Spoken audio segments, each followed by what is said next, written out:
அல்லேலூயா அல்லேலூயா ஸ்தோத்திரம் அல்லேலூயா அல்லேலூயா ஸ்தோத்திரம். ஜெபமனு. ஸ்தோத்திரம் பிதாவே ஸ்தோத்திரம். அப்பா பிதாவே ஸ்தோத்திரம். நல்ல பிதாவே ஸ்தோத்திரம்.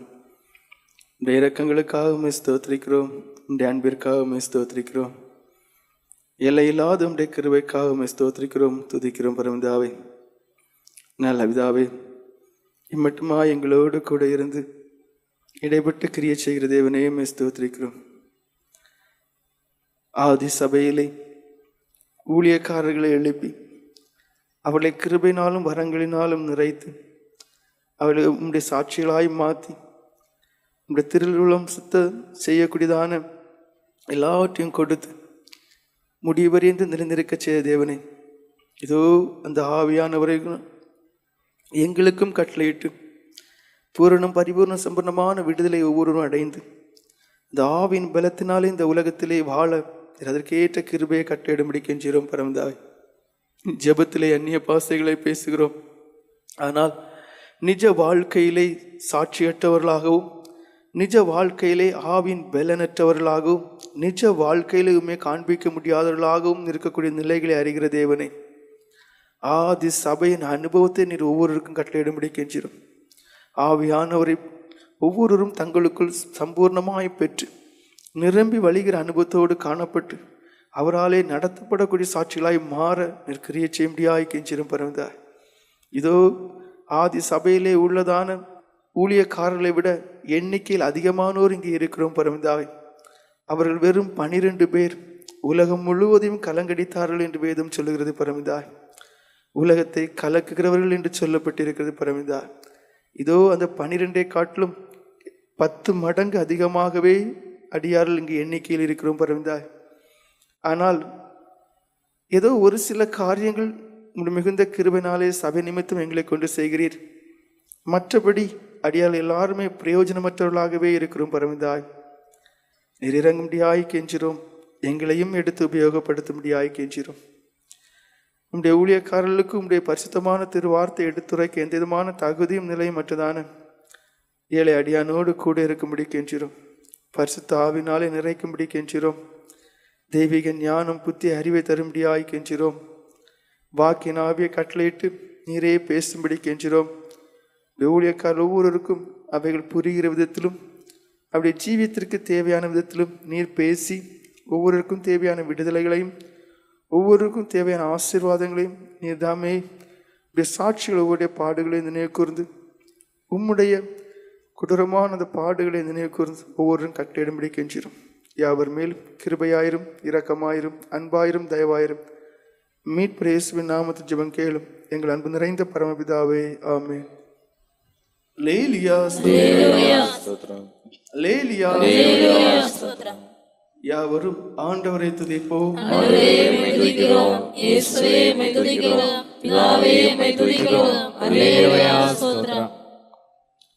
2 கொரிந்தியர் 3:17 கர்த்தரை ஆவியானவர், கர்த்தருடைய ஆவி எங்கேயோ அங்கே விடுதலையும் உண்டு. கர்த்தரை ஆவியானவர், கர்த்தருடைய ஆவி எங்கேயோ அங்கே விடுதலை உண்டு. ஆவியானவர் அவர் ஒரு மனுஷனுக்குள்ள இருந்தா விடுதலை உண்டு. இப்ப என்ன சொல்றீங்க, எனக்கு விடுதலை இல்லைன்னு? விடுதலை இல்லை நீங்க சொன்னீங்கன்னா சாகிற வரைக்கும் விடுதலை கிடைக்காது. நீங்க வழிபடக்கூடிய தேவன், நீங்க ஆராதிக்கக்கூடிய தேவன், நீங்க ஜெபிக்கிற தேவன், நீங்க உபவாசிக்கிற தேவன் யார் என்கிறதான அறிவு உங்களுக்கு வேணும். அவர் விடுவிக்கிறவர், அவர் உங்களோடு கூட இருக்கிற தேவன். அப்ப விசுவாசத்தோட நீங்க ஜெபம் பண்ணுவீர்களா, அந்த ஆவியின் உங்களுக்குள்ள கிரியை செய்வார். சுட்டெரிக்கும் ஆவின் இருக்கு. எல்லா களிம்புகளையும் எல்லா கேடுகளையும் எல்லா பலவீனங்களையும், அதாவது உங்களுக்குள்ள இருக்கிற குறைகளை அப்படியே நீக்கி அவர் என்ன செய்யக்கூடியவராக இருக்கிறார், விடுவிக்கிறவராக இருக்கிறார். கர்த்தரே ஆவியானவர். வேதம் ஒரு காலம் பொய்யாக, கர்த்தரே ஆவியானவர். ஆவி எங்க இருக்கிறது? உங்களுக்கு அந்நிய பாஷை இருக்குதுன்னு செய்யுது, அதுல சந்தேகம் இருக்கான்னு தெரியல. அப்ப இந்த ஆவியானவர் உங்களுக்குள்ள இருந்தா விடுதலை கண்டிப்பா இருக்கும். அதை கொஞ்சம் புரிஞ்சுக்கிடுங்க. அநேகருக்குள்ள இருக்குதுன்னு அவிசுவாசம் சந்தேகம் இருமா. ஏன்னா விசுவாசம் கிடையாது. உலகத்துல இருக்கக்கூடிய காட்டும் உங்களுக்குள்ள இருக்கிற பெரியவர் இருக்கு. அந்த தேவன் பரிசுத்தரா இருக்கிறார். அவர் நம்மளை இன்னும் பரிசுத்தப்படுத்தக்கூடியவராக இருக்கிறார், சுத்திகரிக்கக்கூடியவராக இருக்கிறார். விசுவாசமே கிடையாது. லூக்கா சுவிசேஷம் 4:18 வாசிங்க. அங்க இயேசு கிறிஸ்துவ பற்றி சொல்லப்பட்டிருக்கு. அவருக்கு மேல கர்த்தருடைய ஆவியானவர் இருந்தார் என்று சொல்லப்பட்டு வாசிங்கள். கர்த்தருடைய ஆவியானவர் என்மேல் இருக்கிறார். போதும். ஆண்டவராக இயேசு கிறிஸ்து ஊழியம் செய்ய வந்தார். அப்ப ஊழியம் செய்யக்கூடிய ஒரு நபருக்கு மேல நபரோட சேர்ந்து இசைந்து எப்பொழுதுமே யார் இருக்கணும்? கர்த்தருடைய ஆவியானவர் இருக்கணும். ஏன்னா நாம் ஊழியக்காரர்கள், நாம் விடுதலை பெற்று இருக்க வேண்டும். நாம் விடுதலை பெற்றால் மட்டும்தான் மற்றவர்களை அவருடைய பரிதாபமான பலவீனமான அவருடைய தேவைகளிலிருந்து அவர்களை விடுவிக்க முடியும். ஏசாயா தீர்க்கதரிசியின் புஸ்தகம் 61:1-3 வரைக்கும் வாசிங்க. கர்த்தராகிய தேவனுடைய ஆவியானவர் என் மேல் இருக்கிறார். சிறுமைப்பட்டவர்களுக்கு சுவிசேஷத்தை அறிவிக்க கர்த்தர் என்னை அபிஷேகம் பண்ணினார். பாருங்க, அபிஷேகம் முக்கியம். ஆவி எங்கேயோ அங்கே விடுதலை உண்டு. அப்போ எனக்குள்ள பரிசுத்த ஆவியானவர் இருக்கிறார் என்று நாம் விசுவாசிக்கிறோம். அந்நிய பாஷை பேசும்போது அவர் கிரியை செய்கிறார் நமக்கு தெரிகிறது. அப்போ ஏன் உங்களுக்குள்ள விசுவாசம் இல்லை? நிச்சயமாய் அவர் என்னை விடுவிப்பார், அவர் விடுதலை பண்ணக்கூடியவர், விடுவிக்கிறவர் என்ற விசுவாசம் இல்லை. உங்களுக்குள்ள விசுவாசம் இல்லை. தேவன் யார் என்றதான அறிவு இல்லை. ஆண்டவரேன்னு சொல்லி கதறி ஜெபம் பண்ணி பாருங்க, அந்த ஜெபத்திற்கு பலன் உண்டு. முழங்கால் நின்று கண்ணீரோடு ஜெபம் பண்ணி பாருங்க, அந்த ஜெபத்திற்கு பலன் உண்டு. உரத்த சத்தமாட்டு ஜெபம் பண்ணி பாருங்க, அந்த ஜெபத்திற்கு பலன் உண்டு. இரவு முழுவதும் ஜெபம் பண்ணி பாருங்க, அந்த ஜெபத்திற்கு பலன் உண்டு. உபவாசத்தை ஜெபம் பண்ணி பாருங்க, அந்த ஜெபத்திற்கு பலன் உண்டு. ஜெபத்தை கேட்கிறவரே என்று அவருக்கு பேர் இருக்கு. ஆனா உங்களுக்கு என்ன? எனக்கு யான் ஜெபம் கேட்கப்படாது. அப்போ உங்களுக்கு விடுதலை கிடைக்குமா? கிடைக்கவே செய்யாது. கர்த்தராகிய தேவனுடைய ஆவியானவர் என்மேல் இருக்கிறார். சிறுமைப்பட்டவர்களுக்கு சுவிசேஷத்தை அறிவிக்க கர்த்தர் என்னை அபிஷேகம் பண்ணினார். அபிஷேகம் தேவை, தேவ ஆவியானவர் தேவை. ஏன்? அந்த ஆவியானவர் நீங்க பெறும்போது மட்டும்தான் நீங்க விடுதலை அடைவீர்கள். நீங்கள் விடுதலை அடைந்தால் தான் மற்றவர்களை அந்த தேவனுடைய ஆவியினாலே சுவிசேஷத்தினாலே விடுதலையாக்க முடியும். அதான் ஊழியக்காரனுக்கு அபிஷேகம் முக்கியம், ஊழியக்காரனுக்கு அனுபவம் முக்கியம், ஊழியக்காரனுக்கு தேவ பலன் முக்கியம். இல்லைன்னா ஊழியம் செய்ய முடியாது. ஊழியம் செய்தாலும் நிலைநிற்க முடியாது. ஊழியம் செய்தாலும் கொஞ்ச நாட்கள் இந்த ஓட்டம் நின்றுவிடும். வாசிங்க. இருதயம் நொறுங்குண்டவர்களுக்கு காயங்கட்டுதலையும், சிறைப்பட்டவர்களுக்கு விடுதலையையும், கட்டுண்டவர்களுக்கு கட்டவிழ்த்தலையும் கூறவும், கர்த்தருடைய அனுக்கிரக வருஷத்தையும் நம்முடைய தேவ நீதியை சரிக்கட்டும் நாளையும் கூறவும், துயரப்பட்ட அனைவருக்கும் ஆறுதல் செய்யவும், சியோனிலே துயரப்பட்டவர்களை சீர்படுத்தவும், அவர்களுக்கு சாம்பலுக்கு பதிலாக சிங்காரத்தையும், துயரத்துக்கு பதிலாக ஆனந்த தைலத்தையும், ஒடுங்கின ஆவிக்கு பதிலாக துதியின் உடையும் கொடுக்கவும் அவர் என்னை அனுப்பினார். பாருங்க, கர்த்தருடைய ஆவி எங்கேயோ அங்கே விடுதலை உண்டு. துயரப்பட்டவர்களை நீங்க சீர்படுத்த வேண்டுமா? நீங்க சீர்படுத்தவங்களா இருக்கணும். ஒரு மனுஷன் கவலையோடு இருக்க, அவங்க ஆனந்தத்தை கொடுக்கணுமா? நீங்க அந்த தேவ ஆவியால் நிறைக்கப்பட்டு தெய்வீக சமாதான உடையவர்களா இருக்கும். அப்ப விடுதலைங்கிறது முக்கியம். அந்த விடுதலையை கொடுக்கிற ஒரு ஆவியானவர் இருக்கு. யோவான் 6:63 சொல்லுகிறது, தேவனுடைய ஆவியானவர் தான் உயிர்ப்பிக்கிறவர் என்று. அப்போ உங்களுடைய வாழ்க்கையில இன்னும் உயிர் பெற முடியாத ஒரு சூழ்நிலை, கட்டப்பட்ட ஒரு சூழ்நிலை, வீழ்ச்சி அடைந்த ஒரு சூழ்நிலை, அடிமைத்தனத்திற்குள்ளான ஒரு சூழ்நிலை, பாவ கட்டுகளுக்குள் இருக்கிற ஒரு சூழ்நிலை இருக்கிறதா? நீங்க அந்த ஆவியானுடைய கிரியைக்கு இடம் கொடுக்கணும். வாசிங்க. ஆவியை உயிர்ப்பிக்கிறது, ஆவியை உயிர்ப்பிக்கிறது என்று இருக்கு. மாம்சமானது ஒன்றுக்கு உதவு. மாம்சத்தினால நீங்க போராடி ஒரு காரியத்தையும் ஜெயிக்க முடியாது. ஆவியானுடைய கிரியைக்கு தான் நீங்க இடம் கொடுக்கணும். ரோமர்கள் நிருபம் 8:2 வாசிங்க. அந்த ஆவியானவர் உங்களுக்குள்ள கிரியை செய்ய நீங்க இடம் கொடுத்து கீழ்ப்படிந்து இடம் கொடுத்தா, அந்த உணர்த்தலுக்கு அந்த தூண்டுதலுக்கு கீழ்ப்படிந்து இடம் கொடுத்தால் மட்டும்தான் உள்ள உங்களை தவறான விதத்துல, பாவம் செய்கிற விதத்துல, இச்சைக்கு அடிமைப்படுத்துற விதத்துல தூண்டக்கூடியதான அந்த பிரமாணம் அது உங்கள்கிட்ட மாறி போகும். அந்த பாவ பிரமாணம் உங்கள்கிட்ட மாறி போகும். வாசிங்க. கிறிஸ்து இயேசுவினாலே ஜீவனுடைய ஆவியின் பிரமாணம் என்னை பாவம் மரணம் என்பவர்களின் பிரமாணத்தின் விடுதலையாக்கிச்சே. பாருங்க, அந்த தேவ ஆவியானவர் மூலம் தான் ஒரு மனுஷனுக்குள்ள இருக்கக்கூடியதான அந்த பாவம் மரணம் என்கிறதான பிரமாணத்தை விடுதலை பெற முடியும். அதாவது நல்லாதான் மனுஷர்கள் இருப்பார்கள், திடீர்னு கெட்ட கசப்பான தீய எண்ணங்கள் வரும். அந்த எண்ணம், அந்த பிரமாணம் என்ன செய்யுது? அந்த மனுஷனை அதன்படி செயல்பட வைக்குது, பாவம் செய்ய தூண்டுது. அவனால இருக்க முடியல. உள்ள என்ன பிரமாணம் இருக்கு? பாவ பிரமாணம் இருக்கு, இச்சையை செய்யக்கூடியதான பிரமாணம் இருக்கு, அசுத்தமான காரியத்தை செய்யக்கூடிய பிரமாணம் இருக்கு. அந்த மனுஷனை தூண்டிக்கொண்டே இருக்கும். அதனால்தான் மனுஷன், அதாவது பவுல் அப்போஸ்தலர், நான் விரும்பாததை நான் செய்கிறேன், காரணம் எனக்குள் இருக்கக்கூடியதான பாவமே. அப்ப விடுதலை இல்லையா? அதுக்கு முதல் காரியம் எனக்குள்ள பாவம் வாசமா இருக்குன்னு புரிந்து கொள்ள வேண்டும். அந்த பாவ பிரமாணம் நல்லா இருக்கு, திடீர்னு தூண்டும். நல்லா இருக்கு, திடீர்னு ஒரு அசுத்த சிந்தனை. நல்லா இருக்கு, திடீர்னு ஒரு அதாவது தேவனை குறித்தோ இல்லை மற்றவங்களை குறித்தோ ஒரு கெட்ட ஒரு எண்ணம், அந்த சிந்தனைகள் வரும்போது அந்த பிரமாணம் அந்த மனுஷனை ஆட்கொள்ளுது. அந்த மனுஷன் அப்படியே என்ன செய்யறான், விழுந்து போறான். அப்போ ஆவியானுடைய கிரியை ஒரு மனுஷனுக்குள்ள நடக்க வேண்டியிருக்கு. அது நடக்கும்போது அது வரைக்கும் பாவம் தான் செய்யக்கூடிய பலன் இருக்கு, இச்சைக்குரிய காரியம் தான் அவனுக்கு செய்யக்கூடிய பலன் இருக்கு. அது அப்படியே மாற்றப்பட்டு அந்த மனுஷன் பரிசுத்தத்தை நாடுறான், தேவஸ்தத்தை நாடுறான், தூய்மையான காரியங்கள் நாடுறான். இது ஒரே ஒருவரால் மட்டும்தான் முடியும். பாவ மனுஷனை அப்படியே மாத்தி ஆவியானவர் அந்த செத்த மனுஷனை, அதாவது ஆத்மீகம் செத்து இருதயம் அப்படியே எல்லா பாவத்தாலும் நிறைஞ்சி அந்த ஒரு பரிதாபமான நிற்கக்கூடிய அந்த மனுஷனை அந்த ஆவியானவர் அப்படியே சுத்திகரிக்கிறார். அந்த ஆவி அப்படியே உயிர்ப்பிக்கிறது. ரோமர்கள் நிறுவம் 8ஆம் அதிகாரம் 15ஆம் வசனம் வாசிங்க. அங்க அந்த அடிமைத்தனமாகிய எல்லாத்தையும் அகற்றுகிறார். அந்தபடி திரும்பவும் பயப்படுகிறதற்கு நீங்கள் அடிமைத்தனத்தின் ஆவி பெறாமல், அந்த ஆவி உயிர்ப்பிக்கக்கூடியதுன்னு இருக்கு. ஆவியான கிரி, நான் தான் அடிக்கடி சொல்லுவேன், அந்நிய பாஷைக்கு இடம் கொடுத்து ஜெபம் பண்ணுங்க, ஆவியான கிரியைக்கு இடம் கொடுத்து ஜெபம் பண்ணுங்க. ஆனா எத்தனை பேர் அப்படி இருக்கிறீங்கன்னா ரொம்ப குறைவு. ஆவியான கிரியைக்கு நீங்க இடம் கொடுத்து பாருங்க. சில நேரம் நடந்து போகும்போது உணர்த்துவார், போய் ஜெபம் பண்ணுன்னு சொல்லும். இவங்க கூட போய் பேசிட்டு இருக்காத, நீ போய் ஜெபம் பண்ணுன்னு சொல்லும், இல்ல வேதம் படின்னு சொல்லும். இதுக்கெல்லாம் இடம் கொடுக்கவே மாட்டோம்.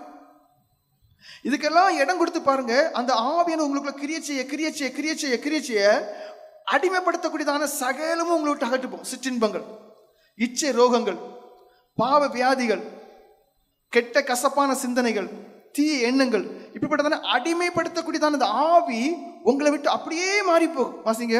அந்தபடி திரும்பவும் பயப்படுகிறதற்கு நீங்கள் அடிமைத்தனத்தின் ஆவி பெறாமல் அப்பா பிதாவை என்று கூப்பிடப்படுகிற புத்திர சுவிகாரத்தின் ஆவி பெற்றீர்கள். ஒருபடி மேல விடுதலையும் தாராரு, ஒருபடி மேல என்ன, தேவனுடைய பிள்ளைகளாக மாற்றுறார்.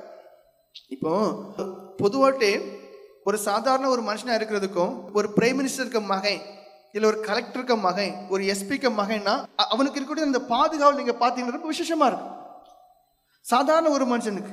அப்போ பாவ பிரமாணத்துக்குள்ள மாட்டி பாவம் செய்யக்கூடியதான ஒரு மனுஷனை ஆவியானவர் விடுவிக்கிறார். அதாவது ஒருபடி மேல என்ன செய்யற, பாதுகாவலை தருகிறார். எப்படிப்பட்ட பாதுகாவல்? அப்பா பிதாவை என்று கூப்பிடக்கூடியதான ஒரு பாக்கியத்துக்குள்ள, ஒரு சுதந்திரத்துக்குள்ள கொண்டு போறார். அர்த்தம் என்ன? அதன் பிறகு நீங்க அவருடைய பிள்ளைகளா இருக்கிறீங்க. அவருடைய பிள்ளைகளாக நீங்க மாறும்போது, அதாவது இந்த கண்மணி போல காக்கக்கூடியதான ஒரு அனுபவத்துக்குள்ள வந்துடும்.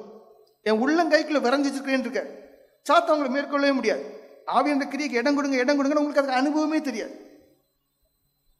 இப்போ எனக்கு அப்போ சாதாரண ஒரு மனுஷன், அவரால் என்னை குறிப்பிட்ட அளவு தான் பாதுகாக்க முடியும். ஆனால் என்னுடைய தகப்பன் பரம தகப்பன் இருக்கிற நான் ஆவிக்குரிய நான் மாறிட்டேன்னா அவர் என்னை சுற்றும் சூழ இருப்பார், அக்கனி மதிலும் இருப்பார். அந்த பாதுகாவல் விசேஷமா இருக்கும். இது எதுக்கு இந்த இடத்துல சொல்ல வரேன், நீங்க நான் விழுந்துட்டேன், நான் விழுறேன் அப்படிலாம் சொல்றீங்கல்ல, காரணம் நீங்க ஆவியானவரால் இன்னும் விடுவிக்கப்படலை.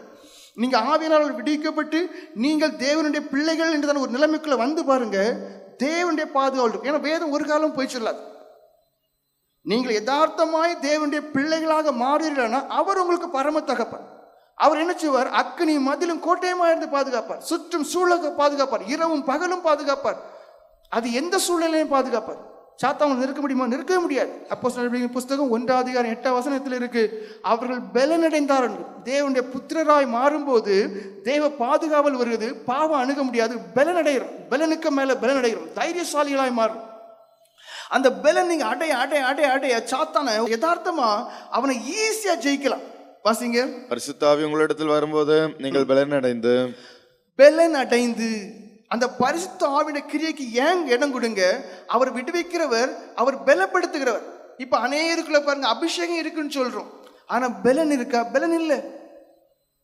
ஏன்னா உலகத்துல நிறைய பேர் விழுறாங்க. பரிசுத்த ஆவியை நீங்க அதிகமாய் பெறும்போது பலன் அடையும். அந்த பலன் எப்படிப்பட்ட பலனா இருக்குதுன்னா 1 யோவான் 2ஆம் அதிகாரம் 13ஆம் வசனம் வாசிங்க. பிதாக்களே, ஆதி முதல் இருக்கிறவரை நீங்கள் அறிந்திருக்கிறதுனால் உங்களுக்கு எழுதுகிறேன். வாலிபரே, பொல்லாங்கனை நீங்கள் ஜெயித்ததனால் உங்களுக்கு எழுதுகிறேன். பாருங்க, சாத்தானுடைய சகல தந்திரங்களை அறிந்தவர்களாக மாத்திரம் இல்லை, ஜெயித்தவர்களாக. இப்ப என்ன ஆகுது, நாம் ஊழியக்காரர் என்று சொல்லுகிறோம், தேவாவி உடையவர்கள் என்று சொல்லுகிறோம், ஆனா பலன் இல்லை. தேவனுடைய பிள்ளைகள் என்று சொல்லுகிறோம், ஆனா தேவ பாதுகாவல் இல்லை. எத்தனை பேருக்கு தேவ பாதுகாவல் இல்லை? எத்தனை பேர் கிருபை இழந்திருக்கிறீங்க?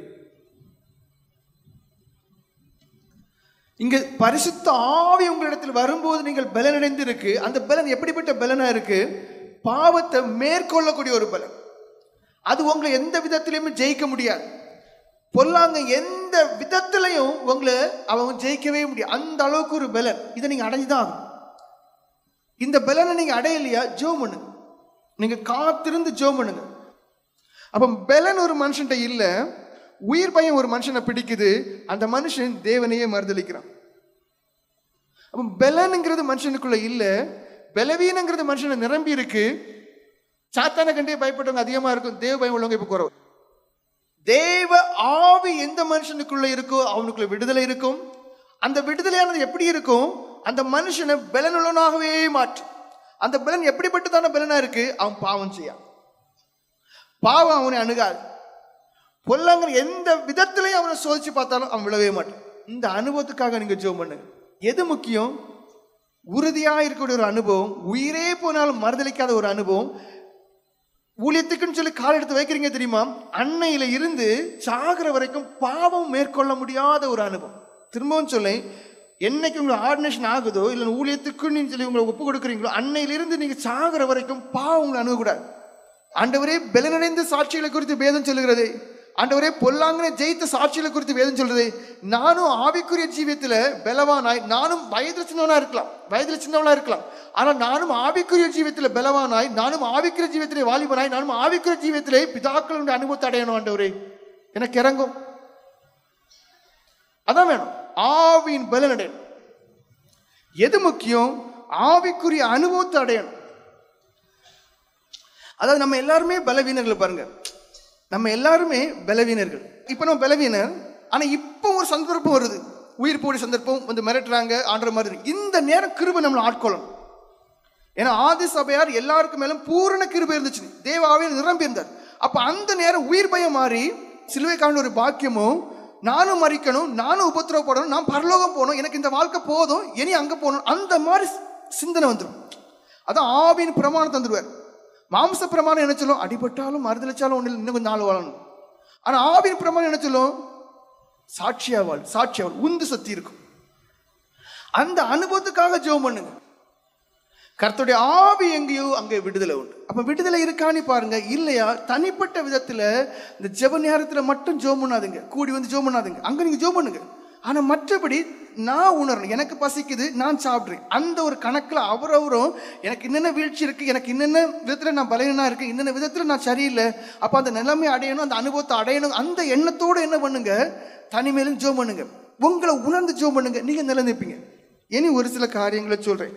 பரிசுத்த ஆவியை பெறுகிறது மட்டும் இல்லை, அந்த பரிசுத்த ஆவியான, ஏன்னா ஆவியானவர் தான் முக்கியம்னு சொல்கிறேன். முதல்லையே முக்கியமான காரியம் ஒன்றே ஒன்று தான், நீங்கள் எல்லாம் ஆவிக்குரியவங்கிறதுக்காக தான் அந்த ஒரு கருத்தை எடுத்தேன்.